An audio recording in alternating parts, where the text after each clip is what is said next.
y va, non, ça va. Même s'il y a un peu de retardataire. Bonjour à toutes et tous. Bienvenue, bravo d'avoir bravé la pluie et le contexte compliqué pour venir quand même à ce séminaire. On est très heureux de vous accueillir à Bercy au séminaire NAS que la Direction Générale du Trésor co-organise avec l'autorité de la concurrence. En tant que chef du nouveau service des politiques écologiques et sectorielles du Trésor, je suis vraiment ravi d'introduire ce séminaire qui vise à échanger les points de vue d'un économiste et d'un juriste sur un sujet ayant trait aux questions de concurrence. La thématique de la séance d'aujourd'hui porte sur l'interopérabilité dans et entre les plateformes numériques. Le sujet sera tout d'abord abordé d'un point de vue théorique, puis au travers de plusieurs exemples pratiques empruntés au secteur des jeux vidéo. En tant qu'économiste, nous savons que l'interopérabilité est un excellent outil pour mobiliser en droit de la concurrence, notamment pour garantir des écosystèmes ouverts et lutter contre les abus de position dominante. L'interopérabilité est ainsi l'une des notions phares sur lesquelles s'appuie le Digital Markets Act, le DMA, le règlement européen qui permet d'encadrer depuis 2023 l'activité économique des grandes plateformes numériques. Toutefois, nous savons également qu'une trop grande ouverture des écosystèmes peut, entre autres, limiter les incitations à l'innovation et générer des externalités négatives. Ce sont ces enjeux que le séminaire d'aujourd'hui va tâcher d'analyser, notamment à partir d'exemples tirés du secteur des jeux vidéo. Ce secteur offre en effet une excellente illustration des avantages et inconvénients qu'entraîne la garantie de l'interopérabilité sur le plan économique comme sur le plan juridique. Pour parler de ces différentes problématiques, nous avons la chance d'accueillir aujourd'hui Florent Lafay, docteur en droit privé et chargé de mission Affaires européennes à l'ARCEP. Il modérera le débat entre nos deux intervenants, Marc Bourreau, professeur d'économie à Télécom Paris et à l'Institut Polytechnique de Paris, et Valérie Laure Benabou, professeure de droit à l'Université de Paris-Saclay, Versailles-Saint-Quentin en Yvelines, consultante pour le cabinet Verken et Gaulier. Nous donnerons bien évidemment la parole au public pour qu'il pose ses questions aux intervenants en fin de séminaire. Donc notez vos questions au fur et à mesure, vous aurez l'occasion de les poser. Je vous remercie de votre attention et vous souhaite un excellent séminaire. Florent, je vous laisse la parole. Merci. Merci beaucoup. Donc on est aujourd'hui ici pour parler d'interopérabilité entre les plateformes et au sein même des plateformes. C'est un sujet qui a connu un énorme regain d'intérêt depuis 4-5 ans, au travers notamment de rapports académiques, institutionnels, au sein de débats politiques. Les défenseurs de l'interopérabilité y voient toujours un moyen de promouvoir la concurrence sur le marché des grandes plateformes numériques, en traitant une partie des défaillances qui sont identifiées. On peut aussi associer à l'interopérabilité peut-être d'autres auteurs qui y voient un moyen de renforcer par l'ouverture des écosystèmes les droits des utilisateurs de ces plateformes, notamment en renforçant le contrôle qu'ils ont sur leurs données, en renforçant aussi à travers les alternatives les choix qu'ils ont en matière de liberté d'expression et de liberté de réunion. Et ces différents travaux, initiés particulièrement depuis 2019 au travers de rapports académiques, ont trouvé une traduction législative en Europe, notamment dans le règlement sur les marchés numériques, donc avec un axe de régulation économique fort. On le trouve aussi dans le règlement sur les données, qui a été adopté fin d'année dernière, dans la relation entre les utilisateurs de services cloud et les moyens de changer de service, mais aussi pour les utilisateurs de services connectés, pour permettre de récupérer leurs données et de les porter vers d'autres services concurrents ou complémentaires. Au-delà de l'Europe, cet intérêt trouve aussi une traduction aux États-Unis à travers une proposition de loi, l'Access Act, qui pour l'instant n'aboutit pas, mais qui sur le plan théorique est assez intéressante. Et de manière plus récente, fin du mois dernier, le Royaume-Uni a adopté son Digital Markets Competition and Consumers Act, qui confie à l'autorité de concurrence britannique le pouvoir de réguler les grandes plateformes du numérique ayant un strategic market status au Royaume-Uni, en leur imposant notamment une obligation d'interopérabilité. Fort de cet intérêt pour ce sujet, on se propose d'abord de commencer par comme ça a été dit, par poser le cadre théorique de ces notions de plateforme et de sa relation avec l'interopérabilité, avant d'aborder une question plus pratique appliquée au monde du jeu vidéo, un secteur large où on verra qu'on trouve beaucoup d'exemples et d'intérêt pour cette notion d'interopérabilité. Je propose du coup, sans plus attendre, vu qu'il faut parler de qualification, de définition, de me tourner vers Valérie Laure-Benabou, qui va nous présenter la notion de plateforme et comment elle est intégrée en droit positif. Bonjour, je vous remercie de cette invitation et je voulais d'abord faire une première mise en garde. Je vais avoir beaucoup de slides, mais je vais aller vite parce que l'essentiel de mon message est de dire que les qualifications juridiques sont complexes, multiples, superposées, antagonistes.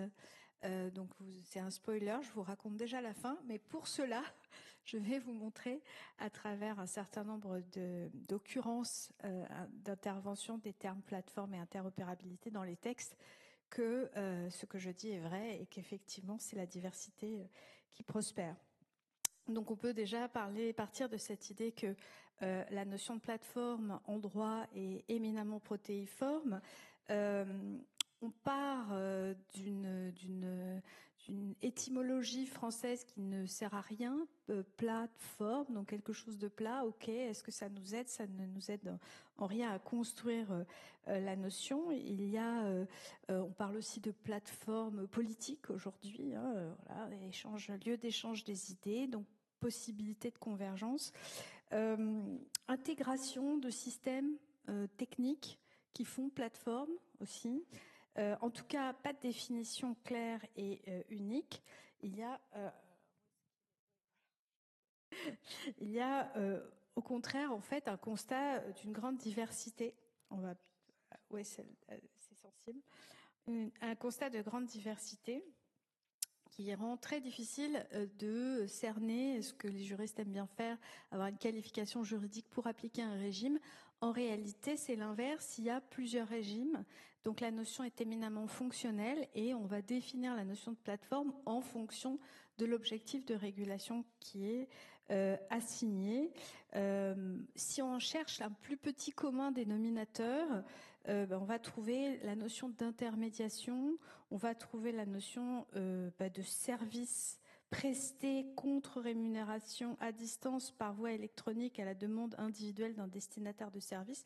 Mais vous comprenez qu'en réalité, ces éléments-là sont bien pauvres pour définir ce que aujourd'hui dans le vocabulaire commun on entend par plateforme. Alors, il y a eu un certain nombre de travaux qui ont été initiés par la Commission européenne et par l'Assemblée nationale pour essayer de cerner en quelque sorte les éléments caractéristiques de ce qu'est le phénomène de la plateforme.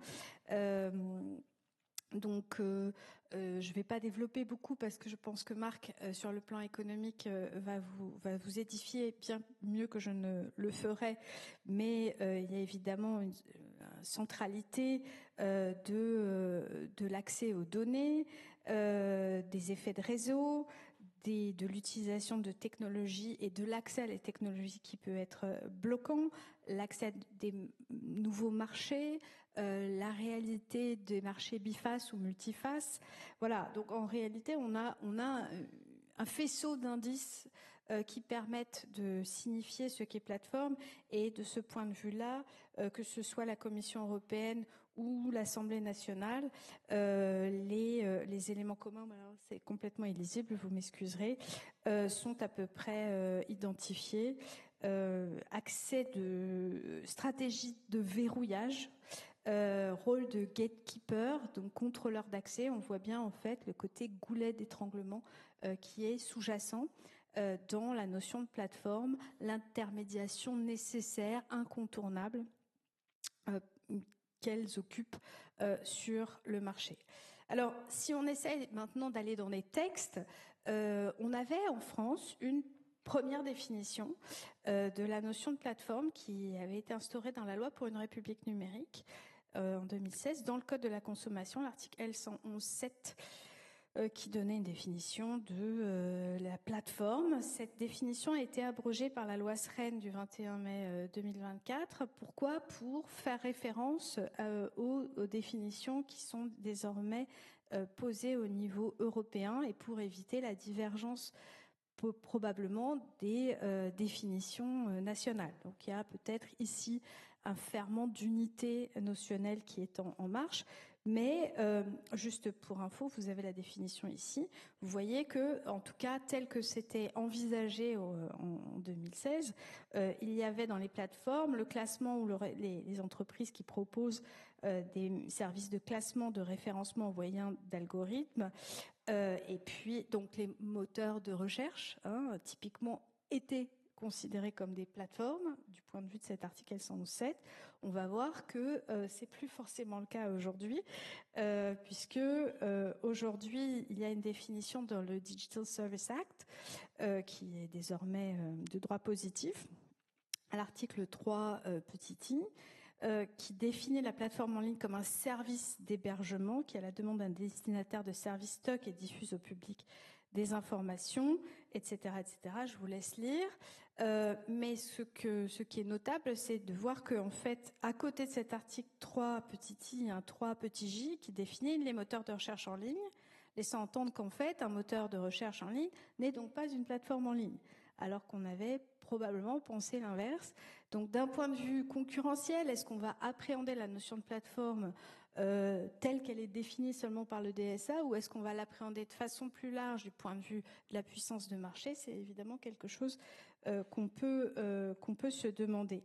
Le DMA, Digital Market Act, liste les services de plateforme essentiels, et là on a une approche qui est plus une approche d'essentialité et de gatekeeper, en fait, qui est le pouvoir de marché de la plateforme, non pas son activité, mais son pouvoir de marché, avec cette fois une liste de différents services dans lesquels, sans surprise, vous trouverez les moteurs de recherche en ligne. Donc, je passe très rapidement sur la contradiction des textes qui est assez patente. Alors, il peut y avoir une approche par type d'activité, il peut y avoir une approche par structure et il peut y avoir une approche par taille. On voit que dans la régulation qui est à l'œuvre et dans les différents textes dont Julien a fait mention, mais aussi dans des directives sectorielles comme la directive sur le droit d'auteur dans le marché unique numérique, la directive, le règlement P2B, etc. Il y a des définitions des plateformes, mais qui sont à chaque fois finalisées. Et souvent, les régulations se font au regard soit de la technologie détenue par la plateforme, soit de sa taille, en termes de chiffre d'affaires ou en termes d'utilisateurs. Donc, on a là aussi une variété des approches en termes de régime qui montrent qu'on n'a pas une solution pour la plateforme. Il y a des plateformes avec des problèmes à régler qui sont parfois sectoriels, parfois transsectorielles et qui conduisent à une différenciation très importante des régimes juridiques. Alors très rapidement, il y a eu des travaux du Conseil national du numérique sur une obligation éventuellement d'interopérabilité dans les réseaux sociaux. Est-ce que les réseaux sociaux font plateforme? Là aussi, grosse question. Non, oui, enfin voilà. Mais tout ça pour vous dire que, et je vais aller très rapidement sur les 2 slides qui viennent, il y a une étude qui a été publiée. Alors ça, c'est des chiffres du Trésor de 2018 qui montrent l'importance en termes de marché et d'utilisateurs. Aujourd'hui, cette importance ne cesse de croître. Le temps consacré à l'utilisation des médias sociaux, des réseaux sociaux est considérable, parfois jusqu'à 9 à 10 heures par jour dans certains pays. C'est tout à fait colossal. Ça montre effectivement la capture de l'attention dans cette économie de l'attention qui est la nôtre. Mais ce qui est intéressant, c'est de voir aussi l'émergence rapide d'acteurs qui sont devenus très rapidement dominants. Je pense à TikTok aussi. Alors si on compare 2018, enfin le début des réseaux sociaux où il y avait MySpace, MySpace est mort, vive TikTok. On voit, et c'est là-dessus que je terminerai sur les plateformes, on voit que en dépit d'une sorte d'appréhension que la régulation économique peut avoir pour la puissance de marché des plateformes et effectivement les effets de marché captif qui s'en suivent, qui a quand même une place pour la concurrence dans la mesure où l'innovation conduit à ce que des acteurs très puissants arrivent sur le marché et fassent tomber la table, si je puis dire, en tout cas sur le marché des réseaux sociaux. C'est ce qui est arrivé. Personne n'avait vu arriver TikTok, Instagram, qui a été racheté. Évidemment, il y a des phénomènes de rachat hein, et de concentration par rachat, mais la technologie conduit quand même à ce qu'il y ait une place pour l'arrivée de nouvelles plateformes sur le marché. Voilà. Merci Valérie Laure. On voit du coup que la définition de plateforme en droit est plurielle parce que le législateur la modifie en fonction de ce qu'il souhaite en faire. Il me semble que en économie, la solution est peut-être plus simple. Enfin, vous allez peut-être confirmer ou infirmer, mais la notion s'articule autour de celle d'effet de réseau. Et voilà, on voit que l'interopérabilité joue aussi une part significative sur ces effets de réseau. Et peut-être que c'est ce qui renforce aussi le lien entre interopérabilité et plateforme. Je vous laisse du coup vous exprimer sur ce sujet. Voilà la zapette. Et Florent, merci. Donc je vais prendre la suite de Valérie et donc introduire la notion d'interopérabilité dans ce paysage où on a des plateformes numériques qui sont devenues très importantes. Donc c'est un peu le constat de départ aujourd'hui, c'est que ces plateformes numériques de taille importante, les GAFAM, mais aussi de nouveaux acteurs comme ByteDance avec TikTok, sont devenus extrêmement puissants, extrêmement significatifs au niveau économique et la source de leur puissance, la source du pouvoir de marché qu'ils ont acquis, eh bien, c'est essentiellement, de mon point de vue, les effets de réseau. Donc les effets de réseau, c'est lorsque la valeur des services ou des produits croît avec le nombre d'utilisateurs. Et donc comme ces plateformes attirent un grand nombre d'utilisateurs, eh bien, deviennent plus attractives pour d'autres consommateurs qui vont les rejoindre à leur tour. Donc on pourrait penser aussi que les économies d'échelle jouent un rôle. Je pense néanmoins que vraiment ce qui est au cœur de la domination de ces grands acteurs du numérique aujourd'hui, c'est plutôt les effets de réseau. Et ces effets de réseau, ce qu'ils font, c'est que bien ils rendent ces grandes plateformes avec un grand nombre d'utilisateurs très attractives pour tout le monde, pour tous les utilisateurs, les consommateurs. Et des petits acteurs qui rentrent sur le marché, donc on a le contre-exemple de TikTok, mais en général, eh bien, ça va être difficile pour eux de se faire une place, déjà de rentrer sur le marché tout simplement, d'acquérir des premiers consommateurs, mais aussi ensuite, même s'ils ont réussi à se faire une petite place, eh bien, arriver à croître et à devenir des acteurs prépondérants à leur tour. Donc on a aussi ces barrières à l'expansion qui existent.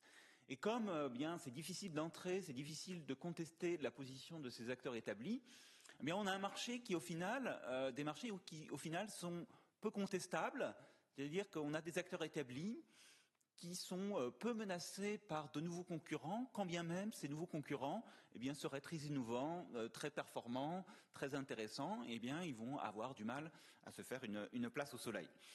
Donc ça pose naturellement, et en premier lieu pour un économiste comme moi, des problèmes de concurrence. Donc s'il n'y a pas l'aiguillon concurrentielle, ce qu'on peut craindre, c'est que les niveaux de prix soient trop élevés.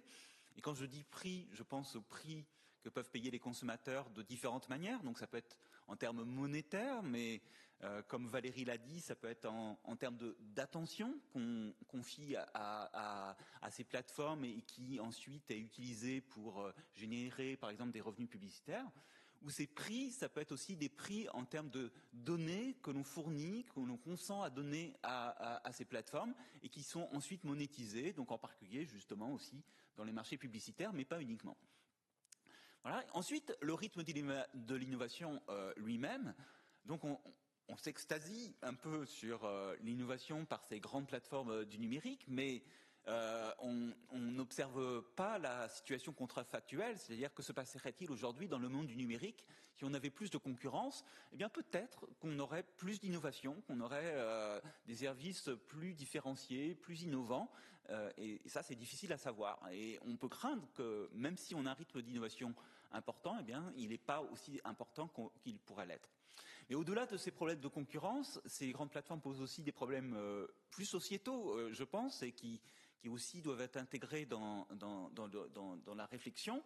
Donc, par exemple, en termes de respect de la vie privée, lors de la collecte des données personnelles, en termes de diversité culturelle, donc avec des outils de recommandation qui peuvent orienter les consommateurs vers certains types de contenus plutôt que d'autres, et donc renforcer peut-être une concentration dans la consommation des contenus au détriment de contenus plus diversifiés, locaux, originaux, etc.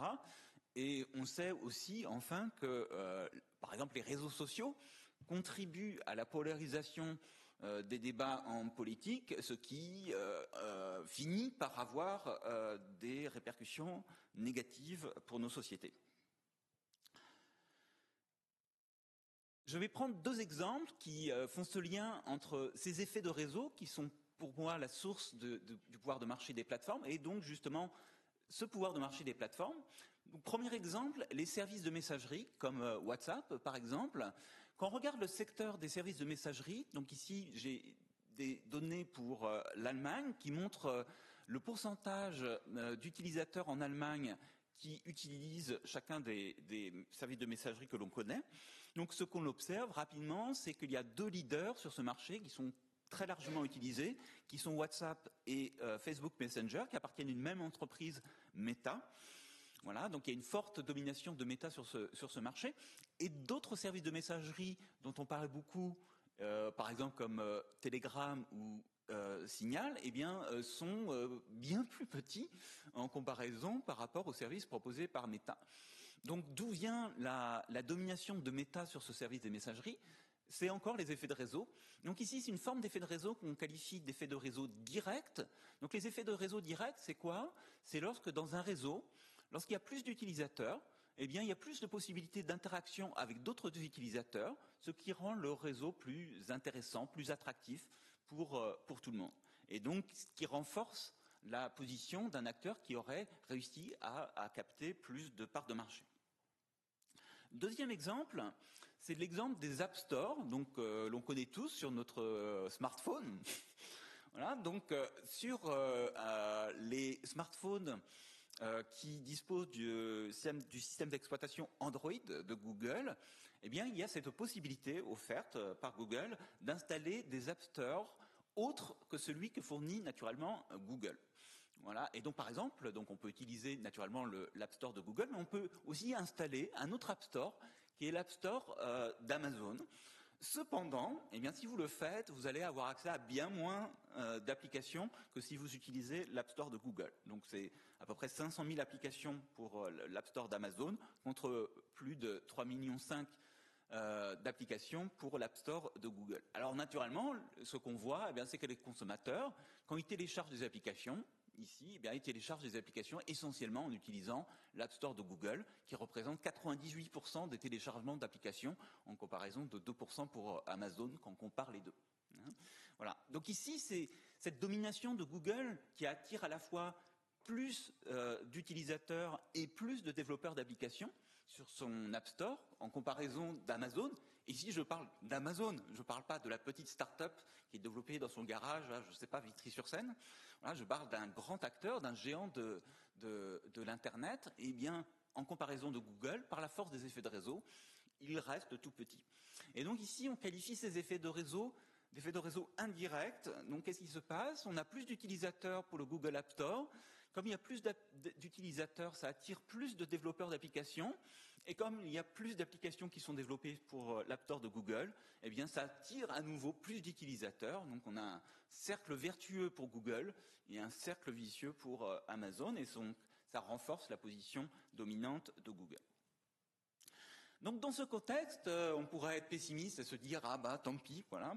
Donc, dans les débats, comme l'a rappelé Florent, depuis quelques années, ce qu'on se dit, c'est que l'interopérabilité, peut-être, ça peut être un remède puissant pour contrer ce pouvoir de marché des plateformes, qu'il s'agisse de réseaux comme dans les services de messagerie ou de plateformes multifaces comme dans les App Store.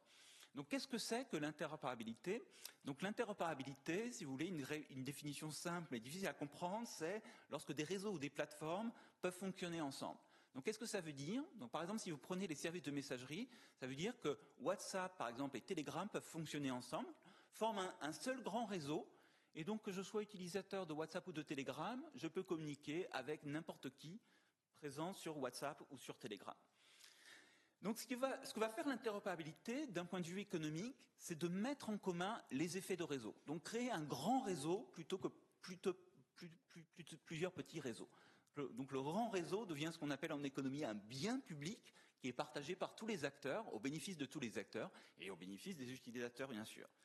Et donc comme on peut accéder à tout le réseau, quel que soit l'acteur qu'on va choisir par exemple pour son service de messagerie, eh bien la taille du réseau ne joue plus dans ce choix. Donc on va, en tant que consommateur, porter attention à d'autres choses que la taille du réseau, donc par exemple les niveaux de prix, donc avec cette définition multiforme du prix, mais aussi, je ne sais pas, le niveau de qualité, les fonctionnalités, le respect de la vie privée, etc. Donc la concurrence va se déplacer et d'une certaine manière se renforcer sur d'autres aspects qui sont importants pour les consommateurs. Donc à ce stade, il faut distinguer deux formes d'interopérabilité. Pourquoi? Donc les économistes se soucient peu généralement des définitions et sont très laxistes de ce point de vue-là. Et donc je suis fasciné par la rigueur des juristes de ce point de vue. Mais néanmoins, ici sur l'interopérabilité, on est bien contraint de distinguer deux types d'interopérabilité parce que les mécanismes économiques à l'œuvre vont être différents. Donc le premier type d'interopérabilité, c'est l'interopérabilité que je vais qualifier d'horizontale. Donc de quoi s'agit-il? Donc imaginez un secteur et l'interopérabilité horizontale, ça concerne des services ou des produits qui sont disponibles au même niveau de la chaîne de valeur ou au même niveau, si vous voulez, de couche technique. Donc un exemple, c'est les services de messagerie, donc interopérabilité horizontale. Un autre exemple de la vie quotidienne, ça va être la téléphonie mobile. Donc quel que soit l'opérateur mobile auquel je suis abonné, donc par exemple Orange ou Free, je peux appeler n'importe quel utilisateur d'un réseau mobile indifféremment. Donc on appelle ça dans les télécommunications l'interconnexion, mais en fait l'interconnexion c'est de l'interopérabilité. Deuxième type d'interopérabilité, c'est l'interopérabilité qu'on peut qualifier de verticale. Donc ici c'est un petit peu différent parce que ça va être une interopérabilité qui va concerner, cette fois-ci, au lieu de concerner des services substituts ou concurrents, comme dans le cadre de l'interopérabilité horizontale, c'est une interopérabilité qui va concerner des services complémentaires qui se renforcent l'un l'autre dans l'utilisation pour les consommateurs. Donc ici, c'est une interopérabilité qui va concerner des services ou produits complémentaires qui sont situés à des niveaux différents de la chaîne de valeur ou des couches techniques. Donc dans mon exemple des App Store, donc avec l'App Store d'Amazon, le fait que Amazon puisse proposer un App Store qui s'installe sur le système d'exploitation de Android, eh bien, c'est de l'interopérabilité verticale. Donc, on a un App Store qui ajoute un peu quelque chose à l'operating system Android, qui ajoute de la valeur, de la complémentarité. Et l'App Store et le système d'exploitation fonctionnent à des niveaux différents en termes de couches techniques. Un autre exemple d'interopérabilité verticale, c'est par exemple ces petites clés USB qu'on utilise tous ou qu'on utilisait tous. Voilà, donc ces clés USB, eh bien, elles peuvent fonctionner sur n'importe quel ordinateur, quelle que soit sa marque, par exemple sur un ordinateur Mac ou sur un ordinateur PC, parce que ces ordinateurs partagent une interface technique, qui est l'interface USB, qui permet d'utiliser ces clés USB pour stocker des fichiers et partager des fichiers, quel que soit l'ordinateur et la marque d'ordinateur que l'on utilise. C'est de l'interopérabilité verticale. Ok, voilà, donc on a ces deux formes d'interopérabilité. Maintenant, quels sont les grands enjeux économiques que l'on peut mettre en évidence dans chacun des cas?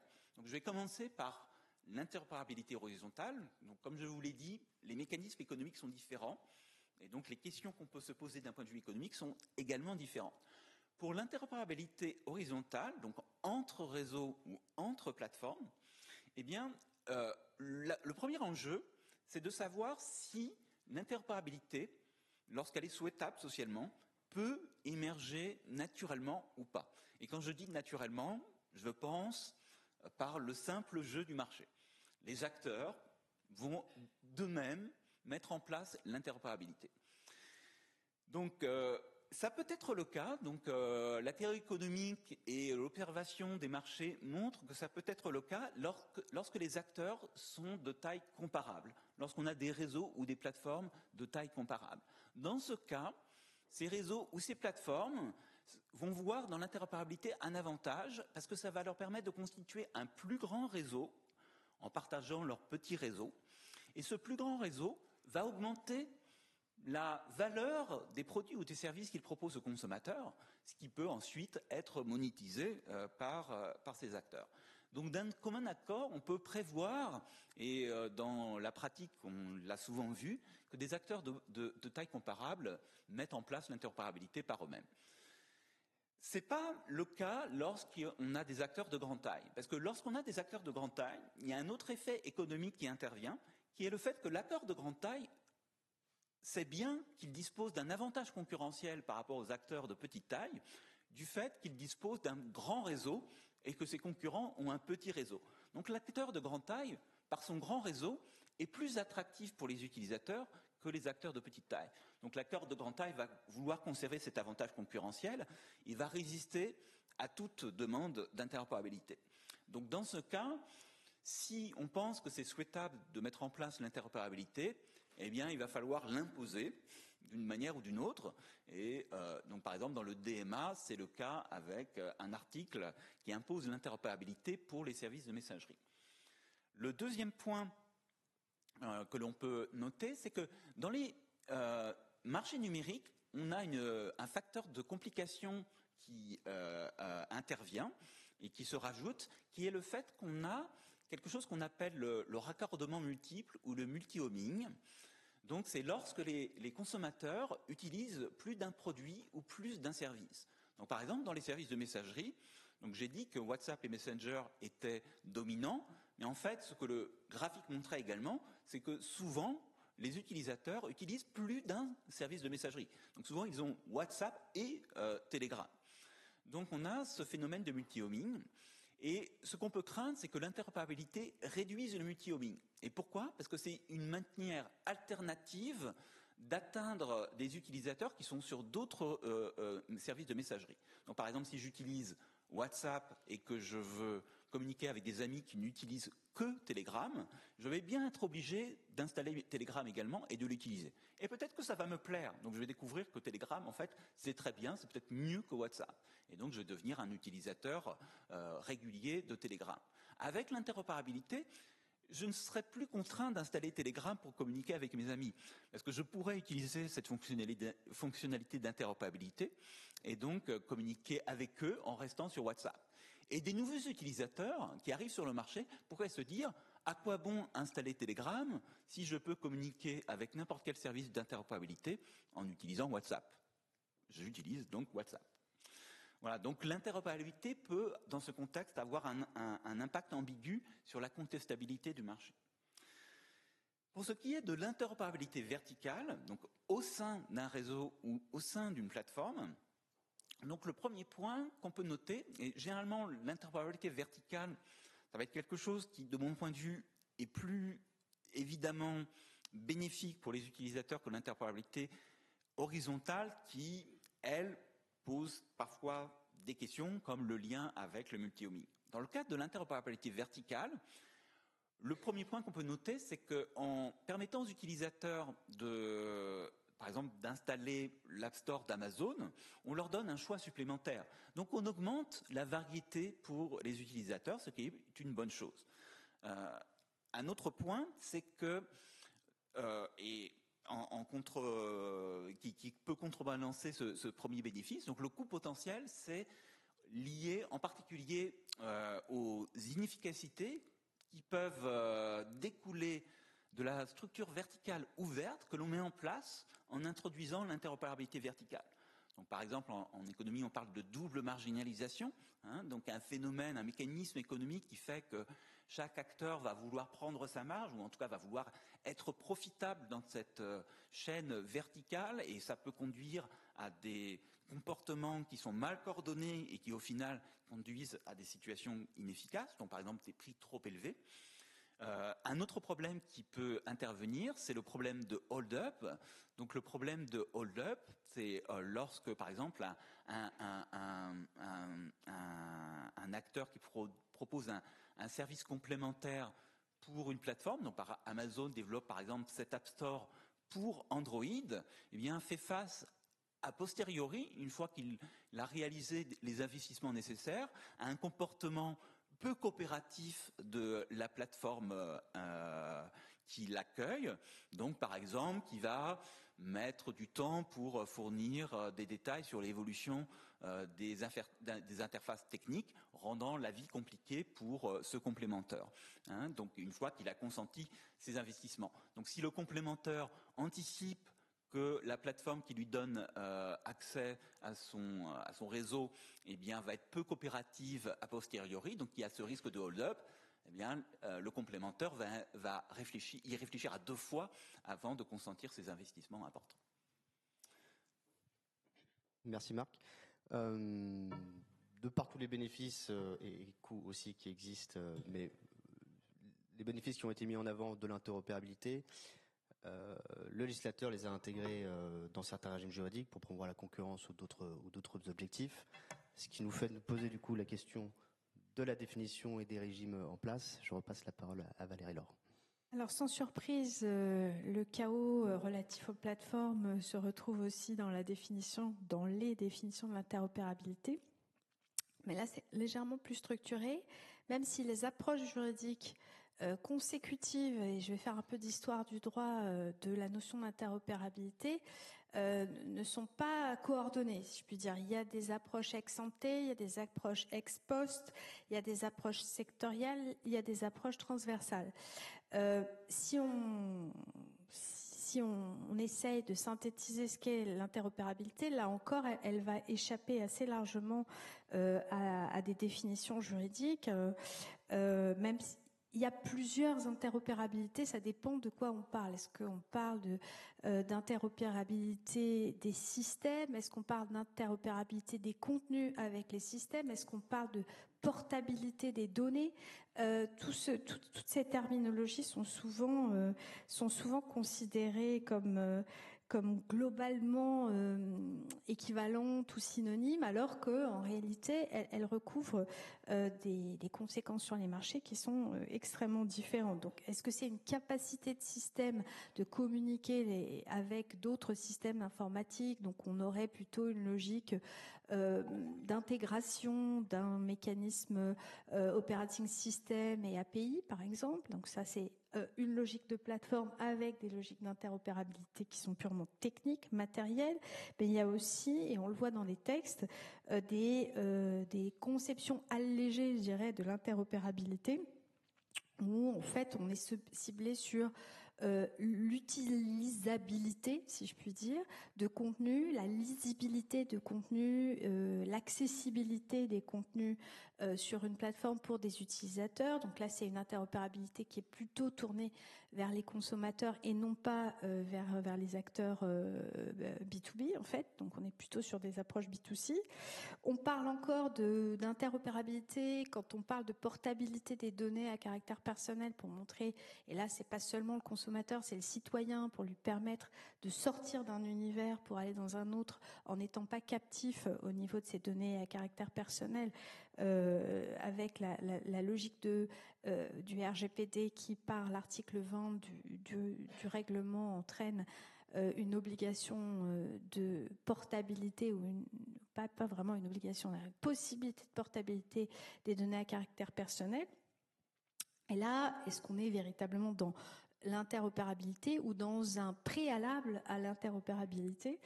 Il y a aussi la question des licences libres et des formats ouverts.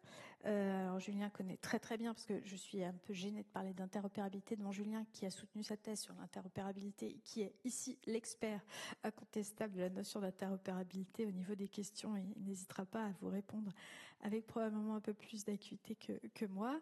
J'ai siégé dans son jury. Mais voilà, on a aussi des logiques d'interopérabilité qui sont à l'œuvre lorsque des acteurs économiques décident de mettre leur format, leur protocole en open source pour permettre à différents intervenants de participer sur le marché. Alors, toute ma mise en page a sauté, mais c'est ma faute. Alors, petite histoire du droit. Si on part du sectoriel, et c'est un secteur que je connais bien puisque moi je suis plutôt spécialiste de propriété intellectuelle, la notion d'interopérabilité, à supposer qu'on reste appuyé sur ce terme-là, mais la notion d'interconnexion qui existe en télécom, avec la question de la portabilité du numéro de téléphone, sont déjà des vieux sujets. Mais le terme interopérabilité, on le voit arriver dans la directive de 1991 sur la protection des programmes d'ordinateur comme une exception au monopole du titulaire de droit sur le logiciel, permettant à une personne de décompiler le code à des fins d'interopérabilité. Mais alors, les conditions qui entourent cette exception d'interopérabilité rendent en réalité l'exercice de l'exception quasi impossible. C'est un faux semblant, c'est un trompe-l'œil, cette exception, tellement les conditions de mise en œuvre sont restrictives. En réalité, cette logique d'interopérabilité, exception au monopole du droit d'auteur, est restée plus ou moins lettre morte. Et ce qui est intéressant, c'est que d'ailleurs, qu'est-ce que je voulais dire ensuite? Je voulais dire que c'est le droit de la concurrence qui est venu. Ça marche pas. Toc toc. Pourquoi ça marche pas? Alors c'est l'affaire Microsoft, de 2004, le tribunal de première instance de l'Union, qui montre à quel point d'ailleurs la régulation interne à la propriété intellectuelle a été incapable de résoudre ce problème d'ininteropérabilité qu'il y avait, puisque, pour mémoire, Microsoft empêchait l'apparition sur le marché de logiciels de serveurs promus par Sun Microsystems, faute pour Sun Microsystems d'accéder aux informations nécessaires à l'interopérabilité avec le système d'exploitation. On avait déjà engagé une jurisprudence au niveau du droit de l'Union sur la théorie dite des facilités essentielles, Essential Facilities, qu'on avait appliquée en matière de propriété intellectuelle, l'affaire McGill notamment inaugurale, en se disant, est-ce qu'on va appliquer cette théorie des facilités essentielles dans cette logique d'interopérabilité? Et la réponse du tribunal a été oui. Et c'était extrêmement intéressant comme affaire, parce que jusque-là, les conditions relatives à la théorie des facilités essentielles, c'était sur un marché dérivé. Et c'était pour favoriser l'apparition d'un produit nouveau pour lequel il existe une demande potentielle des consommateurs. Or, les logiciels de serveurs d'entreprise, Microsoft en proposait, qui étaient évidemment interopérables avec son système d'exploitation, de sorte que ce que proposait Sun Microsystems, c'était pas un produit nouveau, mais c'était un produit alternatif, peut-être à un coût plus intéressant, peut-être avec des fonctionnalités plus intéressantes, mais qui n'était pas complètement nouveau. Donc en réalité, on a assisté ici avec cette décision à un élargissement très puissant de la logique de la théorie des facilités essentielles pour permettre l'interopérabilité. Alors ça a été très largement commenté, je ne reviens pas sur cet arrêt, mais il faut rappeler l'élément de contexte. À ce moment-là, Microsoft détenait 97% de part de marché des systèmes d'exploitation sur PC, et l'ultra-domination de l'acteur a évidemment pesé de tout son poids, mais là on est sur du conjoncturel. Alors l'interopérabilité comme sanction d'un abus de position dominante, c'est l'approche ex post du droit de la concurrence, mais il y a depuis un certain nombre de textes qui sont venus renforcer cette logique d'obligation d'interopérabilité internalisé par les acteurs ex ante. Je pense évidemment à la directive relative au contenu numérique, à la fourniture de contenu numérique, où il y a une définition de l'interopérabilité à l'article 2, paragraphe 12, mais qui est cette fois vraiment une interopérabilité légère, si je puis dire, qui est une interopérabilité ciblée sur l'utilisateur et sur la lisibilité, sur l'utilisateur final et sur la lisibilité, qui n'est pas une interopérabilité de type industriel. Voilà, donc là, il y a une première réponse. Il y a une deuxième réponse sur, j'en ai parlé tout à l'heure, je vais rapidement sur le RGPD avec la portabilité des données qui seraient un préalable à l'interopérabilité. Et puis surtout, Marc en a parlé, il y a le DMA qui, aux articles 6 et 7, intègre un nombre assez important d'obligations de favoriser l'interopérabilité. Alors, bien sûr, limité aux contrôleurs d'accès. C'est-à-dire que on voit bien qu'ici, la notion d'interopérabilité s'enchevêtre directement avec celle de plateforme, puisque ces obligations d'interopérabilité vont être adressées à des acteurs en particulier, et il faut être un gatekeeper, et tout le monde n'est pas un gatekeeper. Donc, en fait, l'obligation d'interopérabilité est à géométrie variable en fonction de la puissance de marché. Pour finir rapidement, parce qu'il y aurait évidemment beaucoup à dire et les questions seront nombreuses, j'imagine, il y a aussi, d'un point de vue technique, des empêchements à l'interopérabilité, donc pas seulement économiques, mais là avec des verrouillages techniques, grâce notamment à des mesures techniques de protection. Le droit de la propriété intellectuelle s'est saisi il y a déjà assez longtemps de ces effets de verrouillage technique en mettant en place un double mouvement un peu contradictoire, on y reviendra tout à l'heure. D'une part, en protégeant les mesures techniques de protection contre le contournement qui pourra en être fait, de sorte à conserver en fait un contrôle de la reproduction et de l'utilisation des œuvres protégées dans un univers numérique très, très ouvert à la contrefaçon, on va dire. Mais d'un autre côté, pour éviter les effets de capture sur le marché, en mettant en place des obligations d'interopérabilité de ces mesures techniques de protection. Donc, lorsque la DAFSI en 2006 a été adoptée, on a mis en place des obligations, en tout cas des garanties que les mesures techniques de protection ne devaient pas obérer l'interopérabilité. Et c'était un des points d'équilibre, en quelque sorte, de la loi. Alors, quid, qu'est-ce qu'il en est advenu de cette logique d'équilibre? En fait, rien du tout. Parce que aujourd'hui, c'est l'ARCOM, ça a été la RMT, puis la DOPI. Aujourd'hui, c'est l'ARCOM qui est en charge de faire cette balance des intérêts. Alors, donc, cette fois, une interopérabilité de type industriel, entre des personnes qui souhaitent déverrouiller la mesure technique de protection pour pouvoir développer éventuellement des services associés, complémentaires, voire concurrents sur le même marché. C'est l'ARCOM qui, normalement, devrait donner le là. Or, qu'est-ce qui se passe? Il se passe rien. D'abord, il y a peu de saisines. Et quand la Hadopi a été saisie, notamment par un avis, les avis sont restés assez confidentiels. Il y a eu très peu d'avis de la Hadopi sur ces sujets-là, mais il y a eu un avis VLC qui avait été initié par une association de consommateurs et où la Hadopi avait dit oui, enfin l'interopérabilité, d'accord, j'en suis garante, mais là, ça va pas le faire. En gros, je caricature le propos, mais les seules fois où l'autorité de régulation a été saisie pour débloquer les mesures techniques de protection permettant l'interopérabilité, ça a été un refus. Donc évidemment, on peut se poser la question de savoir quelle est la bonne stratégie juridique aujourd'hui, parce que si on agit ex post, on a la possibilité d'un abus de position dominante, mais il faut faire la preuve, tout ça est très compliqué et intervient a posteriori, en général, du dommage sur le marché. Et si on veut intervenir ex ante, on a une autorité de régulation dédiée, la RMT, alors dans un cadre particulier qui est la protection des mesures techniques de protection de contenus protégés par le droit d'auteur, mais ça marche pas.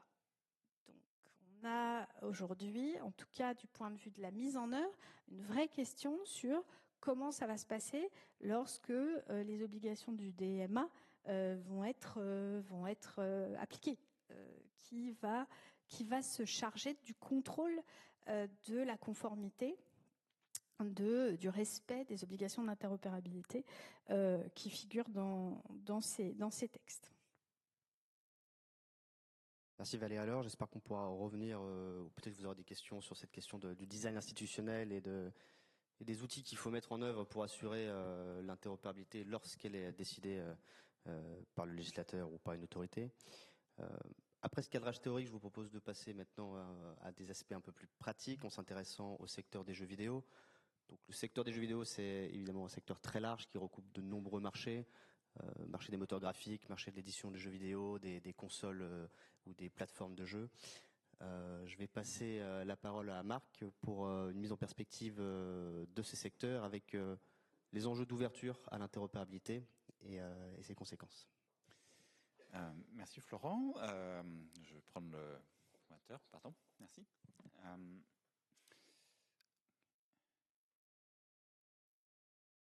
Ok. Donc, alors pour l'instant, je n'ai pas défini ce qu'était une plateforme du point de vue de l'économie. Et je pense que c'est le bon moment et je vais illustrer cette définition de la plateforme d'un point de vue économique par le secteur des jeux vidéo.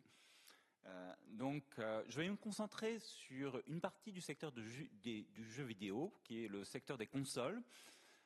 Donc, pourquoi ? Parce que c'est un exemple qui est très net en termes d'organisation économique. Donc, en France, ça représente à peu près, en 2023, 50% du marché en valeur. Donc, les autres secteurs du jeu vidéo ou les autres marchés du jeu vidéo, comme par exemple le jeu vidéo sur PC ou le jeu vidéo sur mobile, vont fonctionner de manière similaire. Voilà. Donc sur ce marché des consoles, donc ce qu'on peut dire, c'est que les consoles sont ce qu'on appelle une plateforme multiface en économie. Donc qu'est-ce que c'est qu'une plateforme multiface et en quoi une console est une plateforme multiface ? Donc une plateforme multiface, c'est un intermédiaire entre plusieurs groupes distincts d'utilisateurs qui souhaitent interagir par l'intermédiaire de la plateforme. Donc ici, cet intermédiaire, ça va être la console de jeux vidéo.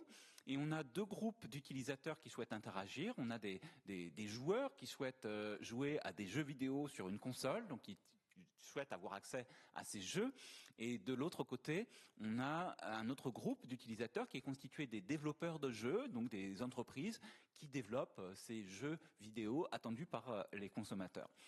Voilà, ils souhaitent également, naturellement, vendre leurs jeux vidéo.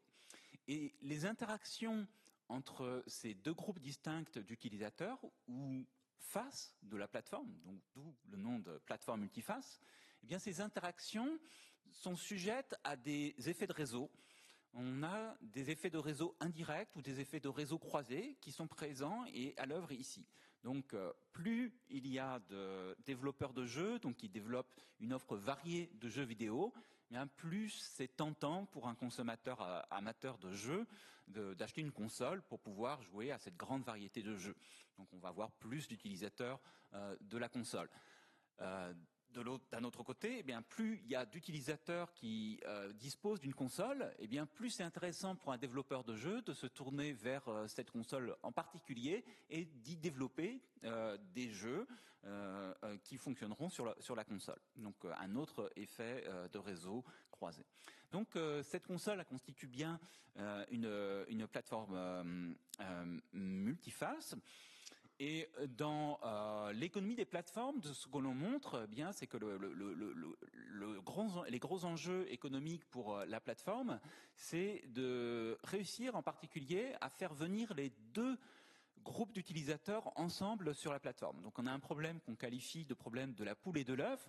Sans joueurs, eh bien, on n'arrivera pas à convaincre les développeurs de jeux d'investir pour développer des jeux sur la console, et sans jeu, eh bien, on n'arrivera pas à vendre des consoles au consommateur final. Donc il faut réussir à faire venir les deux côtés du marché. Il y a un premier moyen pour le faire, c'est de jouer sur la tarification. Et souvent, donc, ce qu'on montre, c'est que la plateforme va en quelque sorte subventionner un côté du marché pour ensuite gagner de l'argent de l'autre côté du marché. Donc on a un côté loss leader et un côté dans lequel on gagne de l'argent. Le côté loss leader sur le marché des consoles, c'est le côté des utilisateurs. La plupart des consoles, pas toutes, sont vendues à des prix qui sont proches des coûts, voire en dessous des coûts. Et les producteurs de consoles, ensuite, se rentabilisent, font de l'argent et récupèrent ces pertes sur l'autre côté du marché en faisant payer aux développeurs de jeux des prix pour les kits de développement, les fameux SDK. Donc vous avez PSDK ici sur ce schéma, pour dire qu'il y a un prix qui est payé pour ce kit de développement logiciel. Et vous avez également des royalties qui sont payés par les développeurs de jeux pour les ventes de jeux sur console aux producteurs de la console. Voilà. Donc ça, c'est un premier moyen pour régler ce problème de la poule et de l'œuf, c'est d'essayer de faire venir les consommateurs en leur proposant des prix bas. Une fois qu'on a les consommateurs à bord, eh bien, on peut attirer les développeurs de jeux. Donc il y a un deuxième moyen qui est commun dans cette industrie, c'est de réaliser une sorte d'intégration verticale partielle en produisant soi-même des jeux. Donc je suis une console, mais je ne vais pas me cantonner au secteur du matériel, je ne vais pas uniquement produire une console, je vais également produire mes propres jeux, de telle manière qu'au jour 1, quand je vais lancer la console, il y ait non seulement la console qui soit sur le marché, mais également un ensemble de jeux que j'aurai moi-même produits.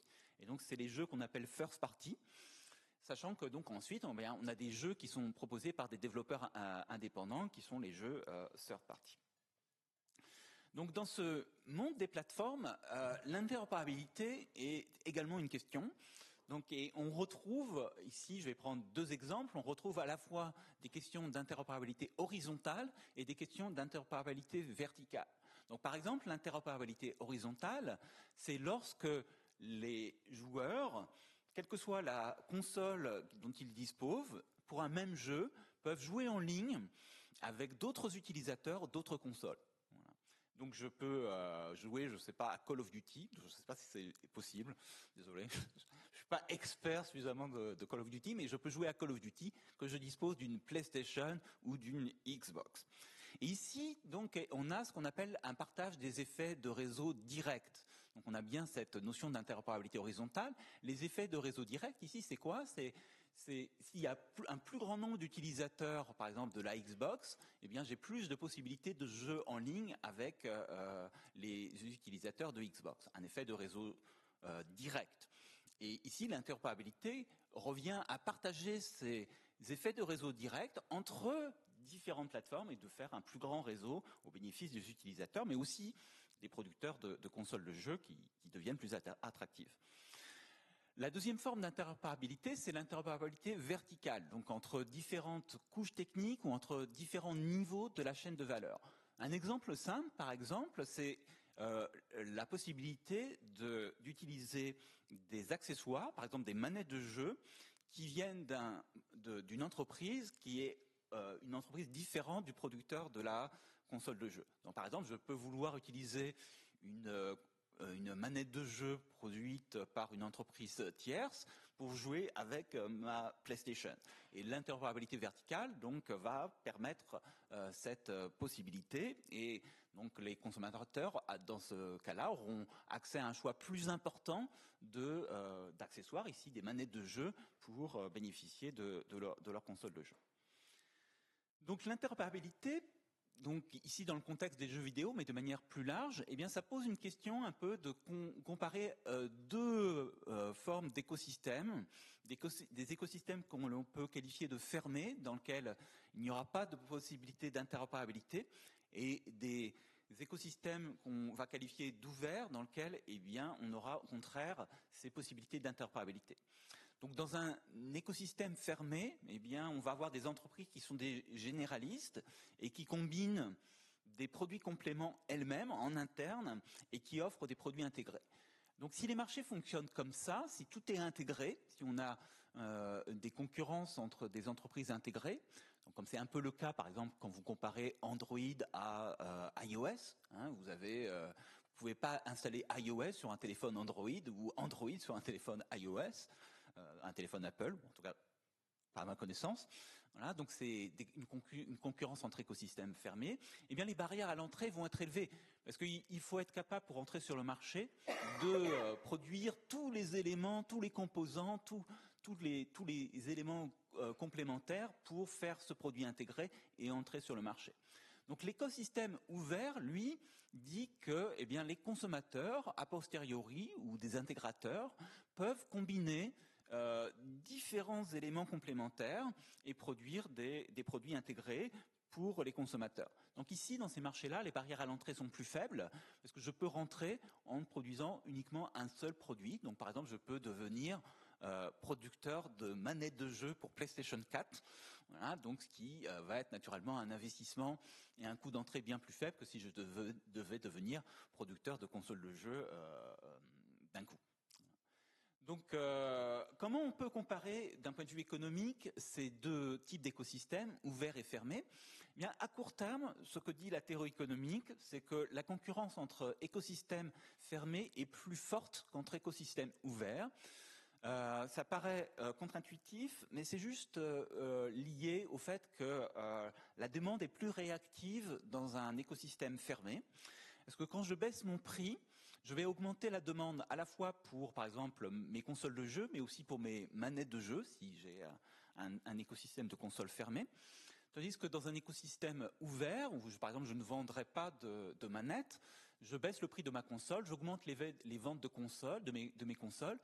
J'augmente également les ventes de manettes de jeu, mais c'est de l'argent ou une demande qui est touchée par des entreprises tierces et donc dont je ne tiens pas compte. Donc la demande va être plus réactive dans des écosystèmes fermés, conduisant à une concurrence plus forte dans les écosystèmes fermés.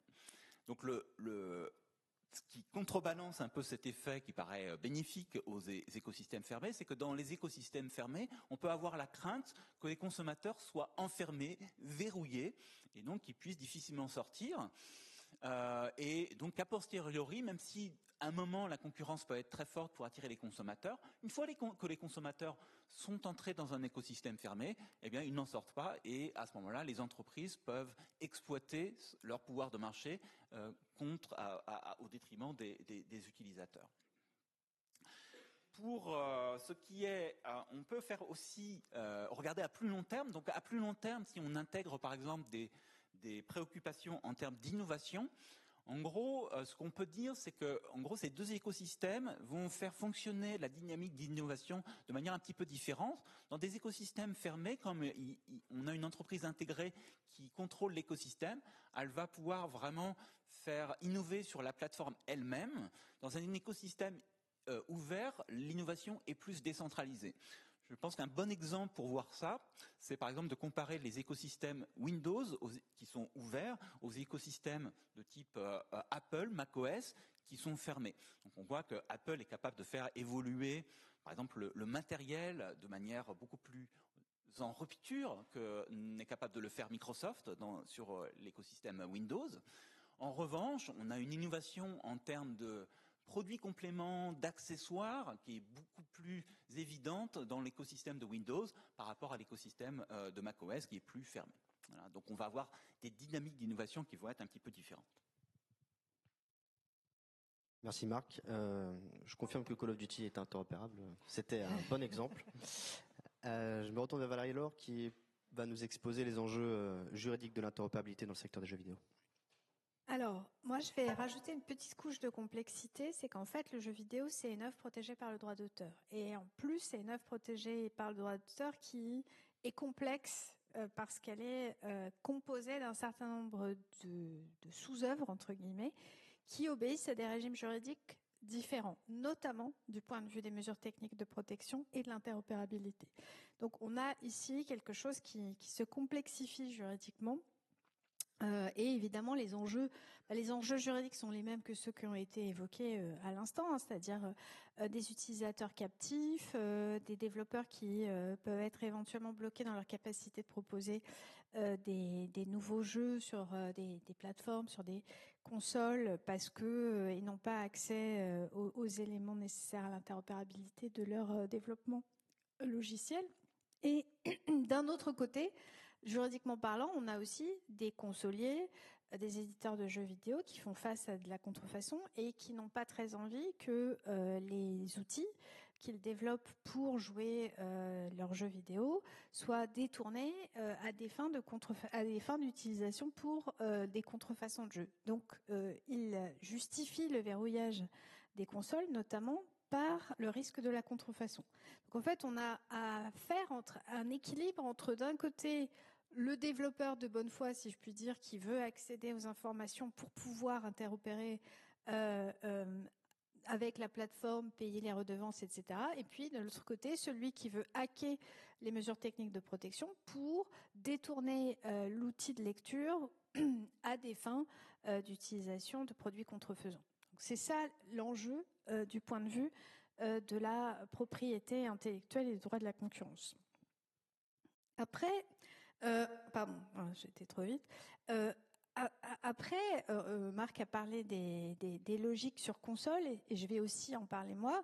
Il y a énormément de manières de jouer, et elles se développent de façon exponentielle aujourd'hui. Alors même si le métaverse c'est le futur qui ne cesse de reculer, si je puis dire, parce que chaque fois qu'on parle de métaverse, l'avènement est retardé, mais on voit qu'il y a aussi une appétence des joueurs pour jouer en ligne, et il y a des développements technologiques. Alors, je lisais sur Forbes que le social gaming allait balayer les questions d'interopérabilité, puisque en permettant l'interchangeabilité des produits de jeu, des produits créés par des jeux, par des développeurs grâce à des NFT, on allait créer en fait un marché de l'échange qui est technologiquement sécurisé et qui permettrait davantage d'interconnexion, d'interopérabilité.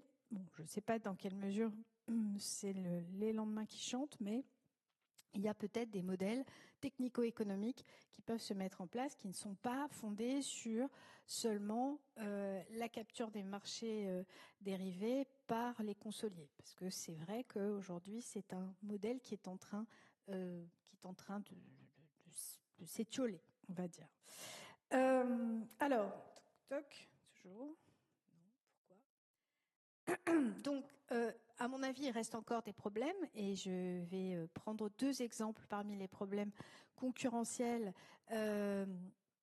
qui se posent dans le domaine du jeu vidéo. Le verrouillage par les plateformes de jeux qui interdisent en fait la libre disposition des produits générés par les joueurs au sein de ces plateformes. Alors je pense notamment à la question de Steam, l'affaire Valve qui a été jugée récemment, et la question très compliquée de l'épuisement des droits sur lesquels j'irai rapidement, mais je répondrai à vos questions si vous souhaitez. Et puis, ça a été évoqué, le verrouillage visant à interdire la concurrence sur l'accès technique à la console, et notamment avec l'affaire Nintendo devant la Cour de justice et ses rebondissements dans l'affaire Sony sur les manettes. Alors, prolégomène, comme je le disais tout à l'heure, un jeu vidéo, c'est une œuvre complexe, et la qualification juridique du jeu vidéo n'a cessé d'évoluer dans le temps. Si on va en arrière, en 1986, première décision de l'Assemblée plénière qui reconnaît la protection du logiciel par le droit d'auteur. Bah oui, mais c'est un jeu Atari, donc c'est bien un jeu vidéo dont il s'agit, simplement on l'appelle logiciel, et donc on dit que c'est un logiciel. Puis après, on va avoir une jurisprudence dans la, je sais pas si vous vous souvenez, Cryo, fleuron du jeu vidéo dans les années 90 avec Versailles, qui s'est cassé la figure, et dans le cadre de sa faillite, on a été obligé de se poser la question de la qualification du jeu vidéo. Et là, on dit maintenant, c'est pas un logiciel, c'est une œuvre complexe qui intègre une dimension logicielle, mais qui ne s'y limite pas. Et ça conduit à ce qu'on déteste chez les juristes, c'est une application distributive des régimes. Donc on a une œuvre, mais plusieurs régimes juridiques qui se cumulent. La Cour de justice de l'Union européenne ne dit pas vraiment autre chose dans l'affaire Nintendo du 23 janvier 2014, puisqu'elle va elle aussi qualifier le jeu vidéo d'œuvre complexe. la résultante étant nécessairement la pluralité des régimes juridiques. Cette application distributive des régimes juridiques pose 3 problèmes. C'est que les régimes juridiques sont différents en termes d'interopérabilité. J'ai évoqué tout à l'heure l'exception d'interopérabilité de la directive 91 limitée au logiciel et qui ne se décline pas donc sur les parties non logicielles du jeu vidéo. Les mesures techniques de protection avec la régulation de la RMT qui, elle, s'applique aux œuvres qui ne sont pas logicielles. Et enfin, le régime de l'épuisement des droits qui a fait l'objet d'une jurisprudence compliquée de la Cour de justice de l'Union européenne, qui considère que lorsqu'il y a revente, vous savez, l'épuisement des droits, c'est l'impossibilité pour le titulaire de droit de s'opposer à la revente d'un exemplaire normalement matériel de son œuvre.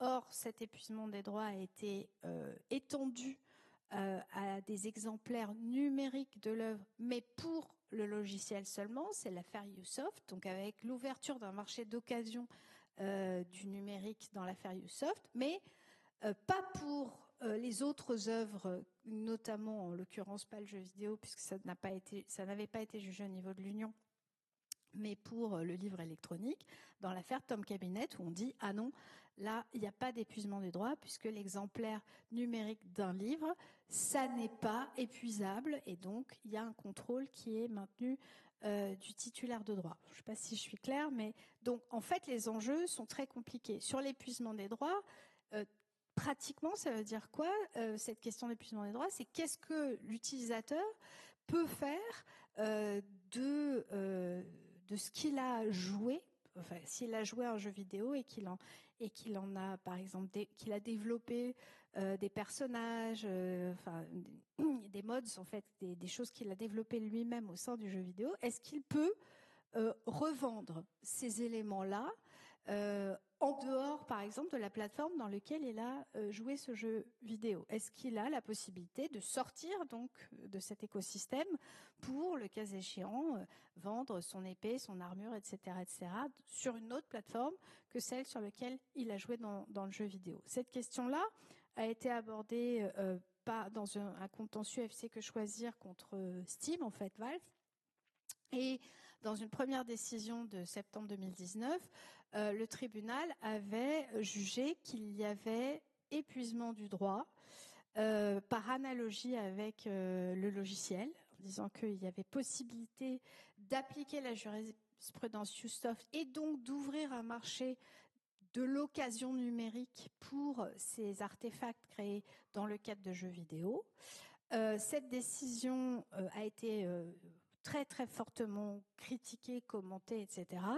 Elle a été revue, enfin corrigée, une correction cinglante, on va dire, par la Cour d'appel de Paris dans une décision du 21 octobre 2022, où elle a dit pas du tout. Le jeu vidéo, c'est une œuvre complexe, etc. C'est pas le régime du logiciel qui s'applique, c'est l'autre régime. Donc pas d'épuisement des droits. Donc vous ne pouvez pas revendre en dehors de la plateforme. D'accord ? La plateforme Steam, pour mémoire, pourquoi cette question s'est posée? Parce que FC Que Choisir agissait sur le terrain des clauses abusives qui liaient les utilisateurs de la plateforme, leur empêchant en fait évidemment de contester l'impossibilité de sortir de l'écosystème dans les conditions générales d'utilisation. Néanmoins, il y a quand même une décision devant le tribunal de l'Union européenne du 27 septembre 2023 qui est assez intéressante sur justement les partitions de marché qui sont faites par Steam avec les clés techniques qui limitent en fait, qui zonent et qui limitent la possibilité de sortir là encore de l'écosystème. Et ça c'est assez intéressant, un peu technique, mais voilà, je parle à ceux qui connaissent de façon très pointue le sujet. La question de l'épuisement des droits s'est posée devant le tribunal en disant mais est-ce qu'il y a épuisement, pas épuisement? Et le tribunal, pour faire court, a dit finalement on s'en fiche de cette question de l'épuisement des droits, que ce soit qu'il y ait un épuisement ou qu'il n'y ait pas d'épuisement, les conditions auxquelles Steam les conditions techniques de verrouillage que Steam impose sont susceptibles de constituer une restriction par l'objet, indépendamment du fait qu'il y ait épuisement du droit ou pas épuisement du droit. C'est intéressant parce que, d'un point de vue de la lignée jurisprudentielle, la question de l'épuisement des droits, elle était, c'est les affaires Coditel 1 et 2 de 1980-1982, la question de l'épuisement des droits était assez centrale pour déterminer s'il y avait ou non derrière une position dominante de l'acteur. Parce que s'il n'y a pas d'épuisement du droit, la logique, c'est que il est normal que, entre guillemets, parce que l'objet spécifique du droit d'auteur doit être préservé, il est normal que le comportement ne soit pas sanctionné non plus du point de vue du droit de la concurrence et de l'abus de position dominante. C'est ce qui avait été jugé dans l'affaire Coditel 2. Alors, est-ce que ça, c'est un revirement de l'affaire Coditel 2 en disant finalement l'épuisement n'a rien à faire là-dedans? On peut se retourner vers une autre jurisprudence qui est l'affaire Première Ligue, où déjà le zonage, là c'était pour les droits de retransmission de la Première Ligue de foot, avec des systèmes de zonage, avec des clés techniques d'accès, où déjà la Cour de justice avait dit cette segmentation des marchés par des clés techniques constitue une restriction par l'objet et peu importe en fait la légitimité de la protection du droit d'auteur, il y a un abus de position dominante. Donc là, on voit bien que dans la bascule, finalement, la protection du droit d'auteur versus la restriction par l'objet, c'est peut-être la restriction par l'objet qui l'emporte. Et j'en finis, sur les mesures techniques de protection et leur possibilité, dans quelle mesure on peut forcer en quelque sorte le passage à l'entrée, le barrage à l'entrée qui est fait par des mesures techniques de protection qui, encore une fois, je vous le rappelle, sont en principe légitimes. C'est-à-dire que la loi d'Avcy a justifié que le contournement d'une mesure technique de protection d'un objet protégé par le droit d'auteur constitue une infraction à la propriété intellectuelle. Alors, là, on a une affaire, une affaire très importante, c'est l'affaire Nintendo que j'évoquais. Pour faire court, Nintendo, qui est à la fois un consolier et un éditeur de jeux vidéo, met en place des mesures techniques de protection pour bloquer la lisibilité des contenus contrefaisants, en quelque sorte. D'accord ?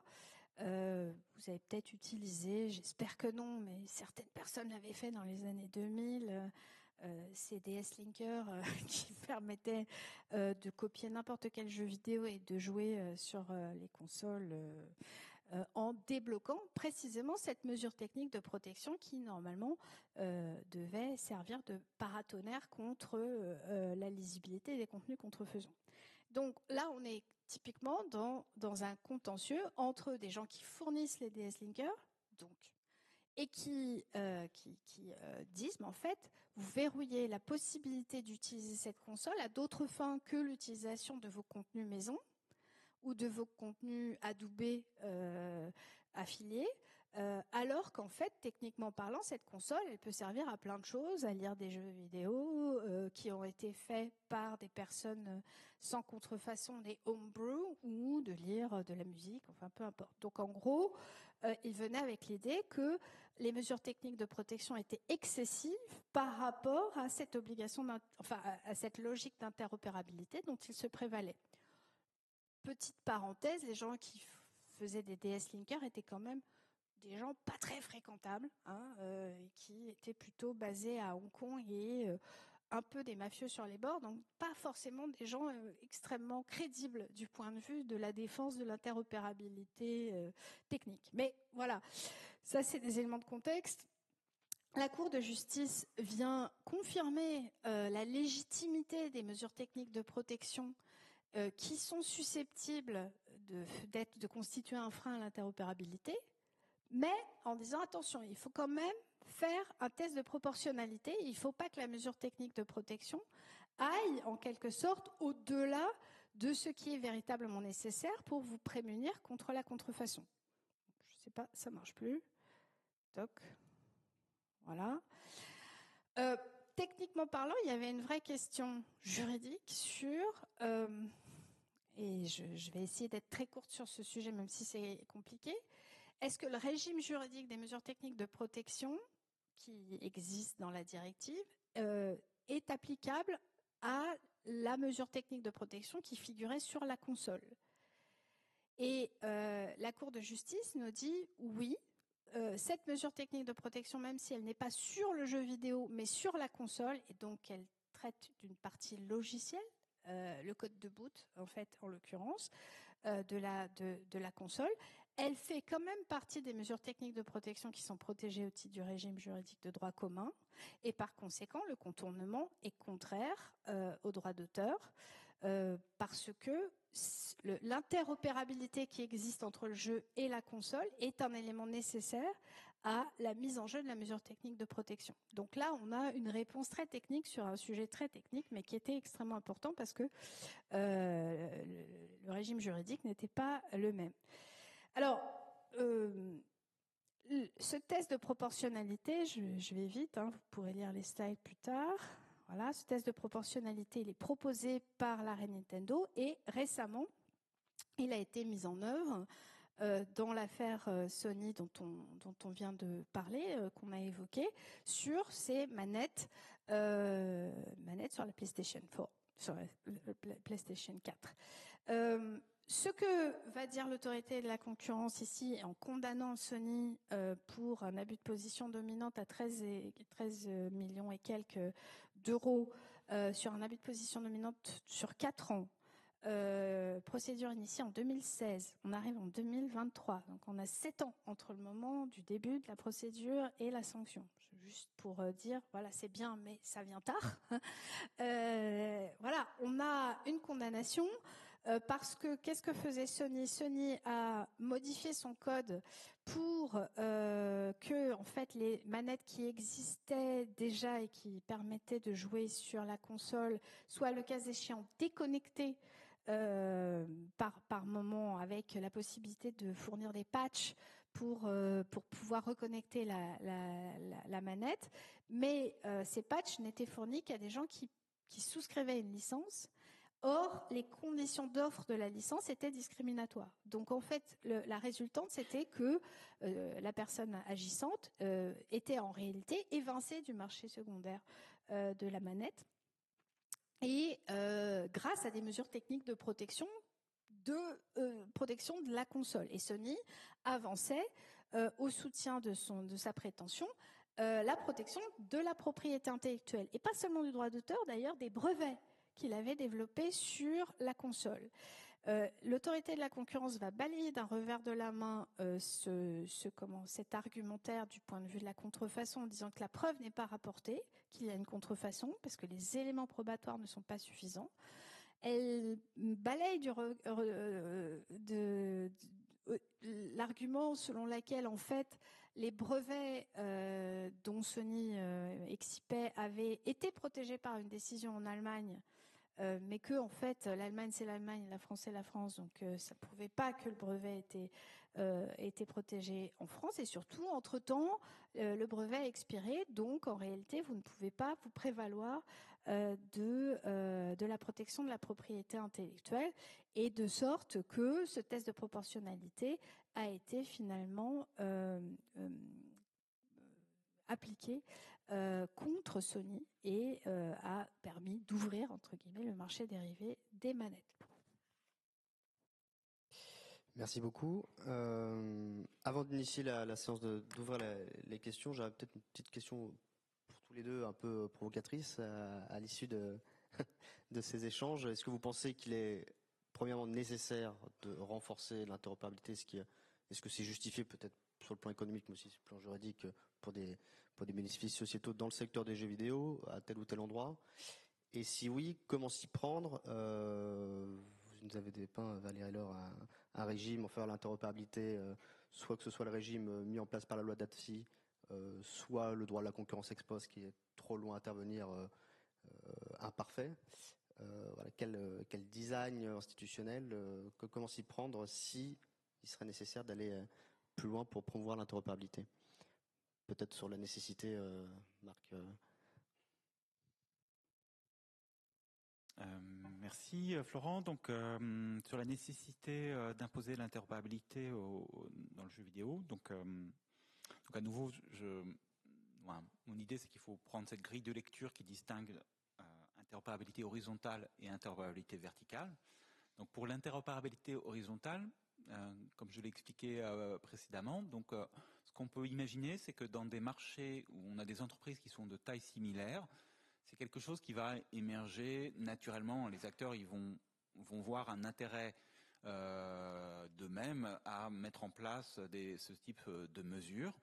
Donc par exemple, si on pense aux consoles de jeux où on a un marché avec des acteurs qui sont plutôt de taille comparable, marché mature, donc on peut imaginer que ce type de mesure d'interopérabilité émerge de lui-même. Donc on voit qu'on peut jouer à Call of Duty cross-platform sans qu'il y ait l'intervention d'un régulateur. Donc ça va être différent.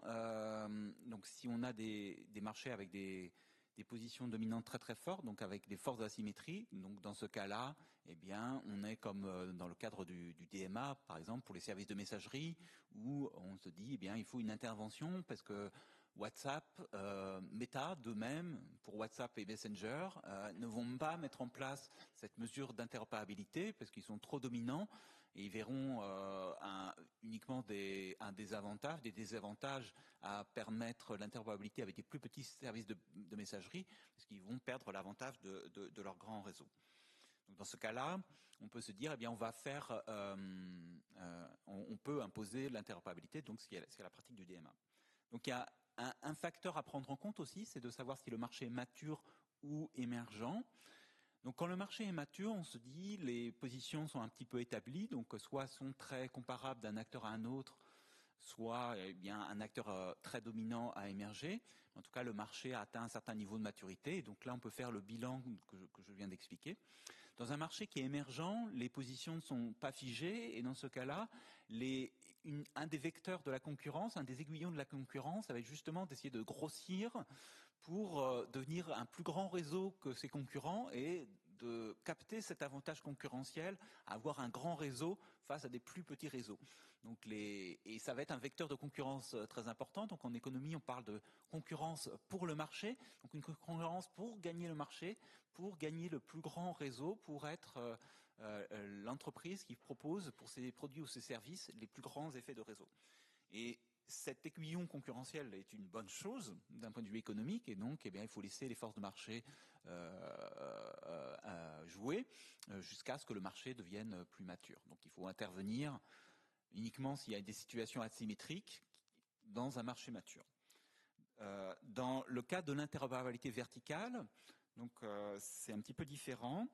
Donc je pense que déjà on doit se poser une question qui est de savoir s'il y a une intégration verticale ou pas. Donc, et je pense que les choses sont assez différentes dans les deux cas. Parce que s'il n'y a pas d'intégration verticale, donc imaginons que par exemple Sony ne propose pas de manette de jeu pour la PlayStation, bien sûr que Sony, pour la PlayStation, va autoriser des entreprises tierces à proposer des manettes de jeu. Donc je pense qu'il n'y aura même pas de problème d'interopérabilité verticale parce qu'elle va émerger d'elle-même.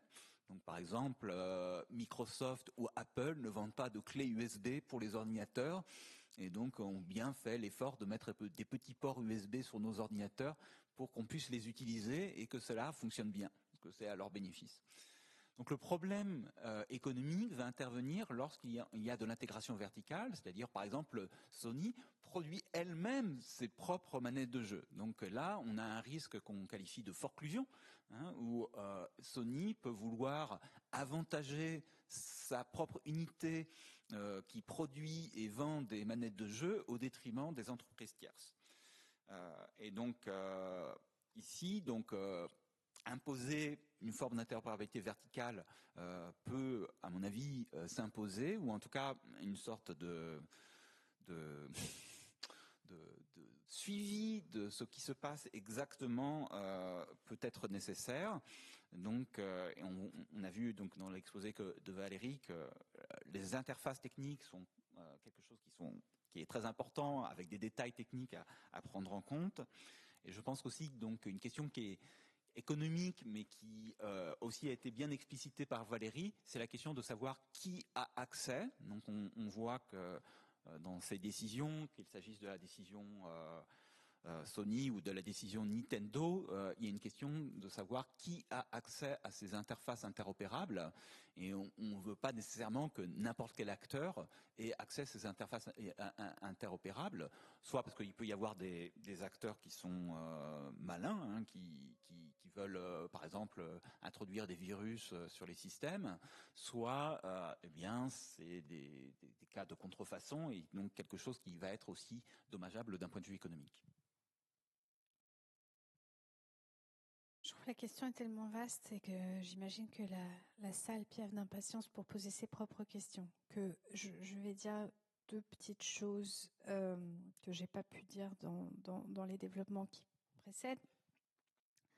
En fait, on navigue à vue aussi parce que effectivement, le moment de l'intervention n'est pas clair. Le moment de l'intervention du droit n'est pas clair. Est-ce qu'il faut intervenir d'un point de vue concurrentiel parce qu'il y a des effets de blocage ou de verrouillage sur le marché qu'on a déjà constaté. Et alors dans ces cas-là, on intervient, mais c'est ex post et c'est souvent tard.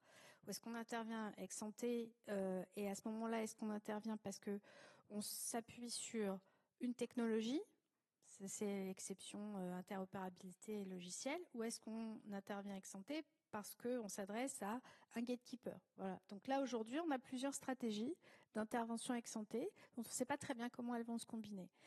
Le constat, c'est qu'en fait, l'approche interopérabilité logicielle, elle a fait flop, je l'ai dit tout à l'heure, parce que la définition de l'exception est extrêmement restrictive et qu'en fait, elle n'a pas laissé assez d'air pour que les opérateurs puissent effectivement la mettre en œuvre. Je pourrais développer, mais c'est le constat. Donc il y a une mission qui vient d'être confiée au CSPLA à quelqu'un qui est dans la salle sur l'interopérabilité. Je pense qu'effectivement c'est un sujet qu'il faut revoir dans le domaine de la propriété intellectuelle, pas seulement en droit d'auteur, probablement aussi en brevet, mais qui nécessite d'envisager dans quelle mesure on peut mettre un tout petit peu plus d'air et d'obligation d'interopérabilité aux chefs des titulaires de droit. Ils vont pas être contents que je dise ça, mais notamment dans des perspectives de développement durable, de transition écologique, parce qu'il y a des effets de capture sur le marché avec toutes les questions de mise à jour, d'accès au code, d'Internet des objets qui sont dans la dépendance de licences logicielles qui permettent en fait de bloquer les modifications, les ajouts, etc.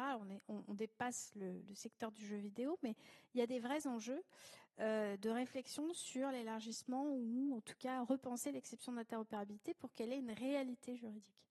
Ça, c'est la première chose. Et sur la deuxième chose, c'est l'opacité des licences. C'est une des raisons pour laquelle Sony a été condamnée, mais c'est véritablement là ses propres... Enfin, c'est très prégnant dans le domaine du jeu vidéo. C'est que le consolier, celui qui dispose de la facilité essentielle, a des politiques de licence qui peuvent être discriminatoires. Mais on ne le sait pas, parce que en fait, il y a le secret des affaires qui va couvrir les conditions de transactions avec les différents opérateurs. Et ça, c'est une vraie complexité parce que quand on veut détricoter ces mécanismes de discrimination, on a une vraie complexité probatoire qui est de prouver qu'il y a discrimination.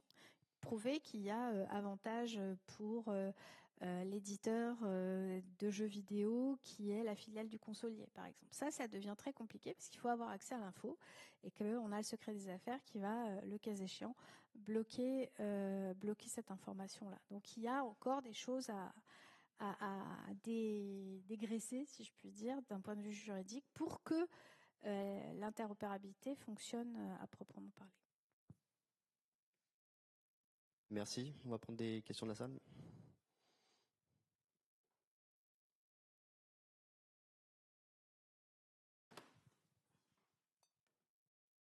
Vous pouvez lever la main, ceux qui ont des questions, et je viendrai avec le micro vous le passez.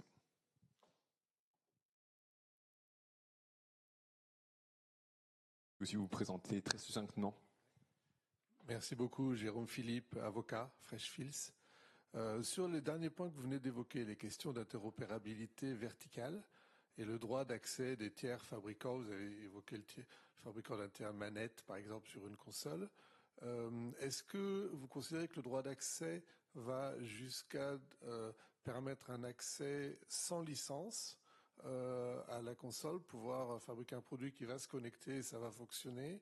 Ou est-ce que, moyennant une licence qui évidemment n'est pas discriminatoire, mais vous considérez qu'il est légitime d'encadrer ce droit d'accès par une licence, et ce, indépendamment d'éléments de propriété intellectuelle précisément définis, puisqu'on voit par exemple quand on regarde l'affaire Sony, ils ont eu du mal à être définis précisément.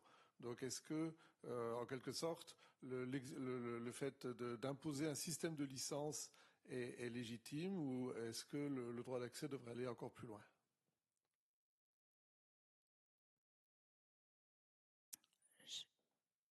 Sur le terrain de l'exception de décompilation à des fins d'interopérabilité de la directive 91, il n'a jamais été dit que c'était gratuit.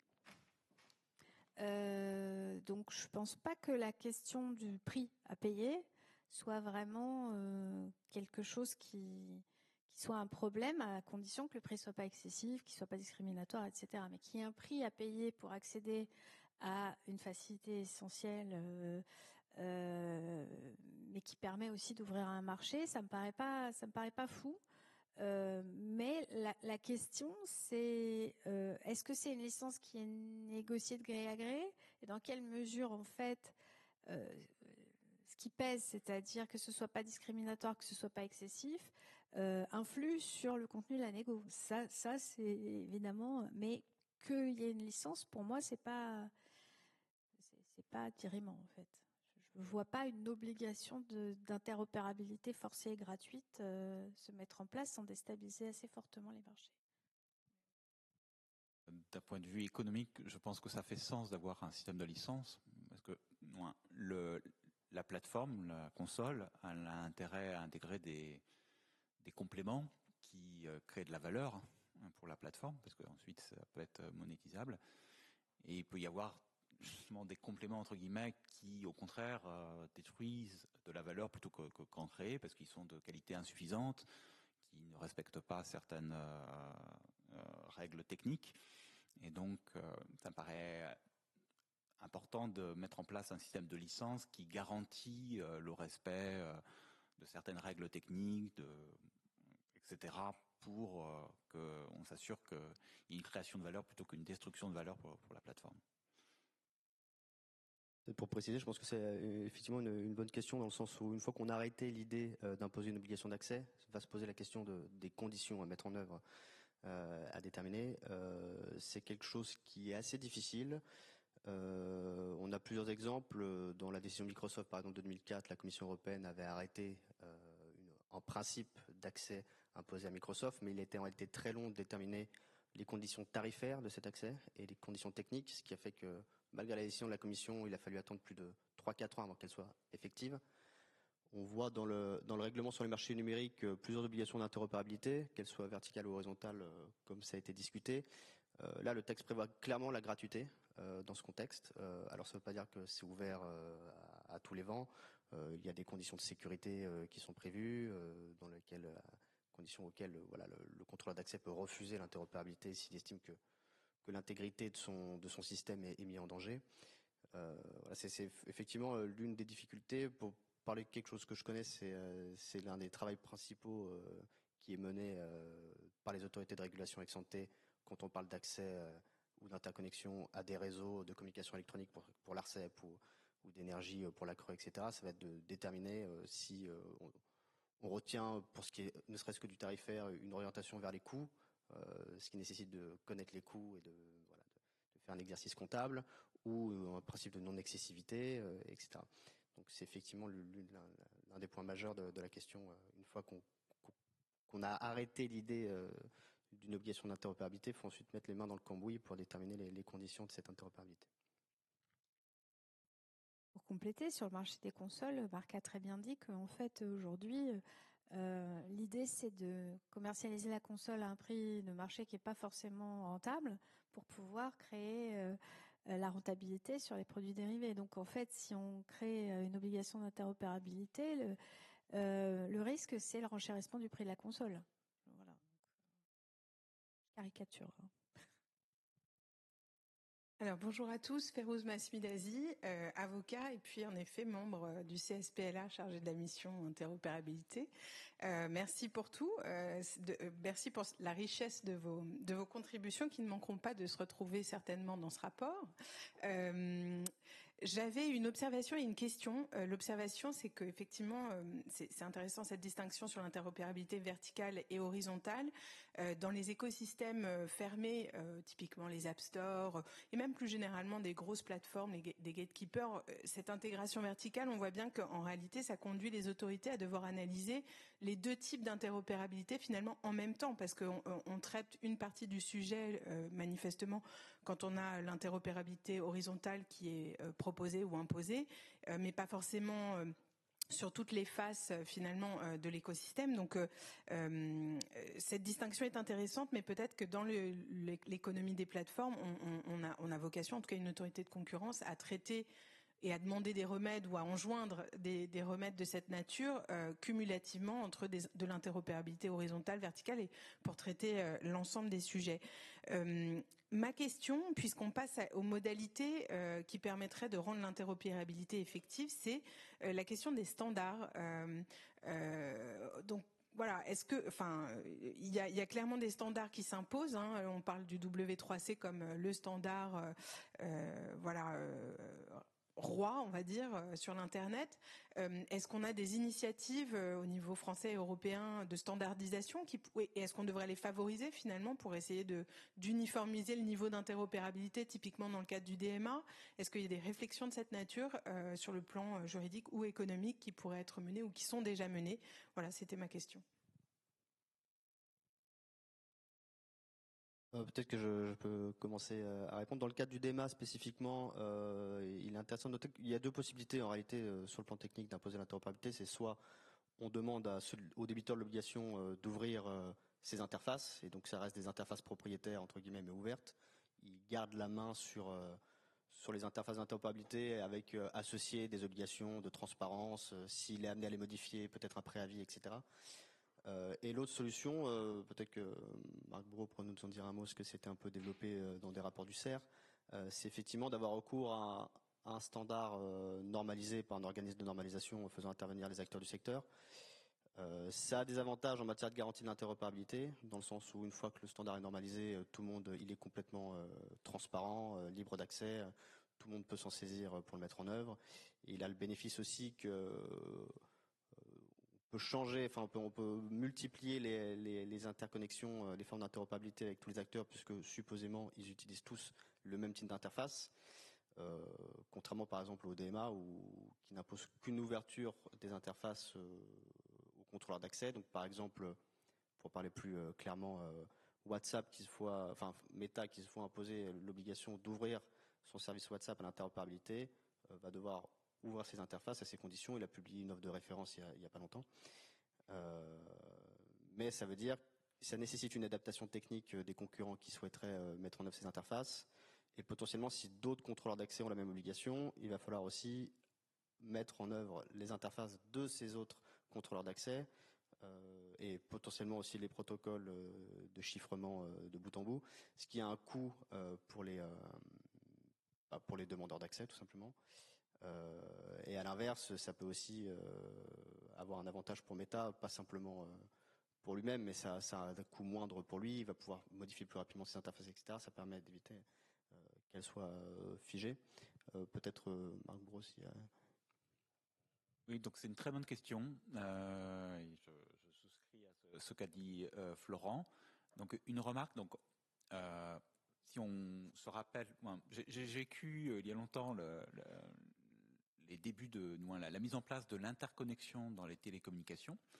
Et c'est quelque chose qui, en France et dans tous les pays européens ou ailleurs, a été quelque chose de très compliqué à mettre en œuvre et à faire fonctionner, alors que les réseaux de télécommunications reposent sur des standards technologiques. Donc tout était standardisé dès le départ, et pourtant, ça a été très compliqué de mettre en œuvre l'interconnexion, parce que les incitations des acteurs, des acteurs dominants, n'étaient pas de permettre à cette interconnexion de fonctionner. Donc dans le cadre du numérique, donc en particulier dans le cadre du DMA, eh bien, on a un facteur de complexité supplémentaire qui est qu'au départ, ces technologies ne sont pas standardisées. Donc, et Florent a très bien expliqué toutes les difficultés que cela va engendrer. Donc, je pense qu'il y a quelque chose qui doit être fait, qui est d'encourager en parallèle ou de stimuler la standardisation dans le secteur du numérique le plus possible. Donc aujourd'hui, le DMA ne donne pas beaucoup de pouvoir à la Commission européenne en cette matière. Donc elle lui permet, donc avec un article qui est un petit peu vague, d'essayer de pousser la standardisation. Mais je pense que ça serait bien d'aller un petit peu plus loin parce que standardiser, ça réduirait les coûts d'implémentation de l'interopérabilité, donc qui, à mon avis, faciliterait aussi pour les acteurs eux-mêmes, par le libre jeu du marché, d'être interopérables les uns avec les autres, mais aussi dans une approche plus d'imposer par le droit de la concurrence ou la régulation sectorielle l'interopérabilité, eh bien ça réduirait les coûts de cette imposition et puis ça renforcerait l'effectivité des mesures. Parce qu'aujourd'hui, on peut être inquiet, par exemple, pour l'interopérabilité pour les services de messagerie, avec ce qu'a expliqué Florent. Bonjour, Pierre-Emmanuel Froget, avocat. Merci pour la qualité de vos échanges. Je voudrais revenir sur un point que vous avez évoqué, c'est la question de l'épuisement des droits sur les jeux vidéo. Vous avez fait l'état de la jurisprudence telle qu'elle est en soulignant la complexité et les différents régimes juridiques qui s'appliquaient, un régime distributif. Je voulais savoir, à l'heure où justement la disponibilité des jeux en ligne est de plus en plus grande, l'interconnexion des joueurs se fait de mieux en mieux. Est-ce que vous trouvez justifiable et légitime d'imposer deux régimes différents selon que le jeu vidéo est sur une cartouche, donc un objet matériel, ou un jeu vidéo ou qui soit accessible en ligne? Est-ce que cela justifie de traiter différemment la possibilité pour le joueur d'en disposer?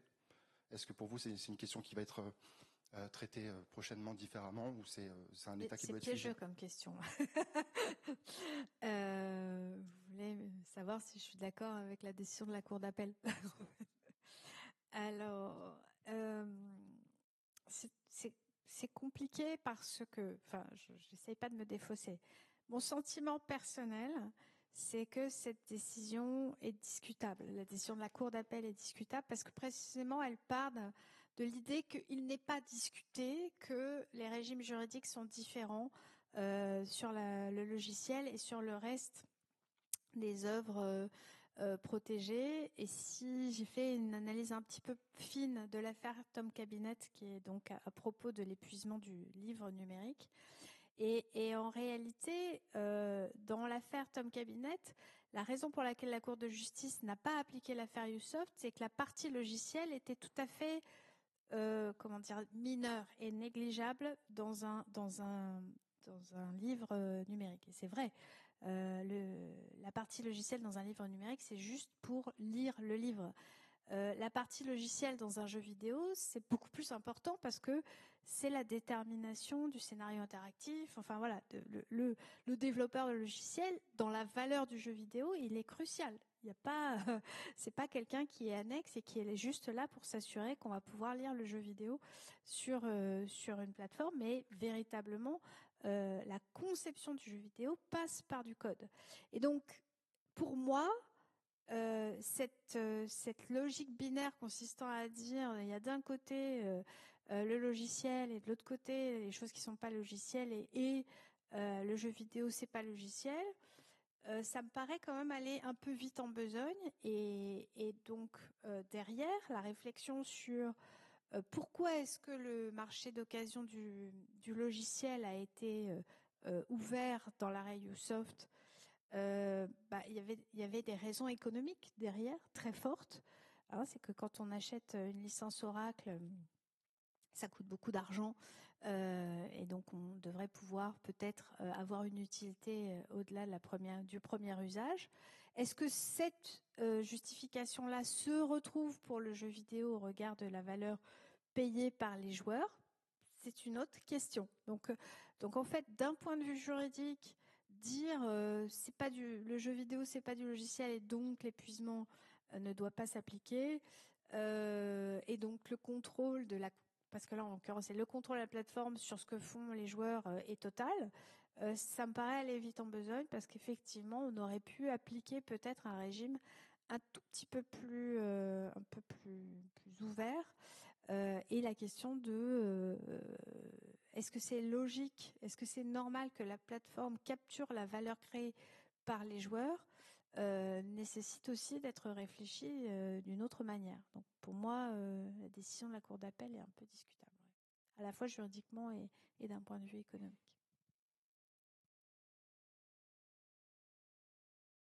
Est-ce qu'on a encore d'autres questions ?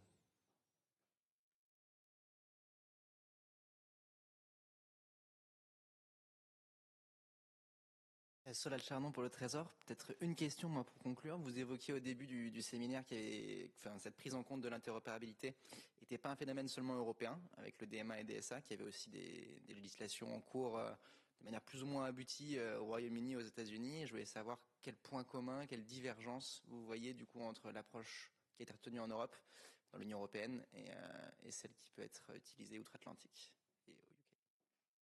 Je vais parler principalement de celle qui est retenue au Royaume-Uni parce que pour l'instant, c'est le texte qui a été mis sur la table aux États-Unis est intéressant, mais il avance pas. On peut peut-être juste retenir qu'il y a des procédures aux États-Unis qui ont été initiées par la FTC, de l'INACAN, du coup, particulièrement sous son impulsion, notamment à l'égard de Meta.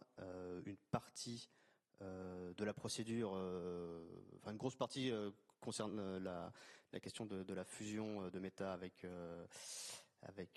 Facebook, avec WhatsApp et Instagram, mais une autre partie concernait aussi la pratique qui a été celle de Facebook de fermer ses API à ses concurrents, donc les API qui sont les interfaces qui permettent à des services complémentaires aux concurrents en fonction d'interopérabilité verticale ou horizontale de s'interconnecter, de s'interopérabiliser avec Facebook.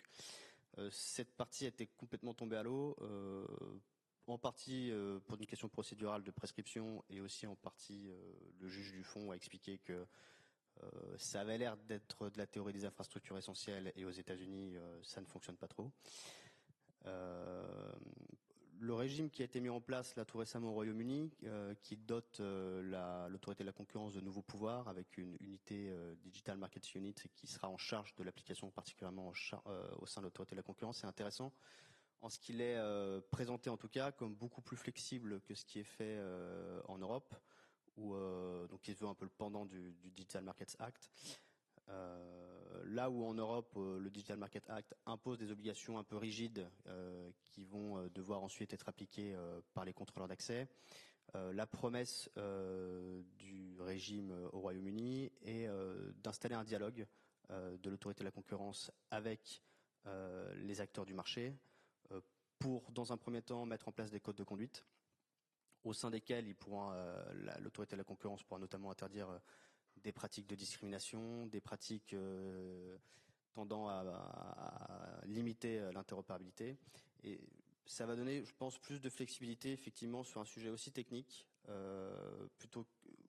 on voit que l'enjeu essentiel est dans l'effectivité, de se poser la question comment on implémente, on met en œuvre effectivement l'accès et l'interopérabilité. Ce dialogue va être nécessaire, je pense, pour bien définir le remède. C'est, à mon avis, quelque chose qui ressemble plus à de la régulation ex ante telle qu'elle est faite au niveau sectoriel au sein de l'ARCEP, par exemple, et qui permet, par exemple, de discuter avec Orange des conditions techniques, tarifaires de l'accès pour tel ou tel produit, et du coup d'arriver à des solutions qui sont plus effectives. Pour autant, on verra comment le DMA se met en place, d'autant que la Commission européenne dispose de prérogatives pour spécifier les obligations, donc c'est pas complètement rigide, je reviens un peu sur ce que j'ai dit, il y a aussi un certain degré de flexibilité. Mais voilà, le régime mis en place au Royaume-Uni se veut totalement flexible, et je pense que là-dessus on a deux écoles, ça va être intéressant de le voir. Le risque d'une trop grande flexibilité, à l'inverse, c'est de se perdre dans un processus qui va être très long de définir exactement le remède, et qu'au final on retrouve un peu les problèmes qu'on avait constaté en droit de la concurrence, de procédures très longues qui mettent du temps à à mettre en place les remèdes identifiés. La Commission, pour cette raison, a fait le choix de quelque chose de plus automatique, entre guillemets. Voilà. Je sais pas si... On a encore le temps pour une dernière question, s'il y en a une. Vous a éreinté.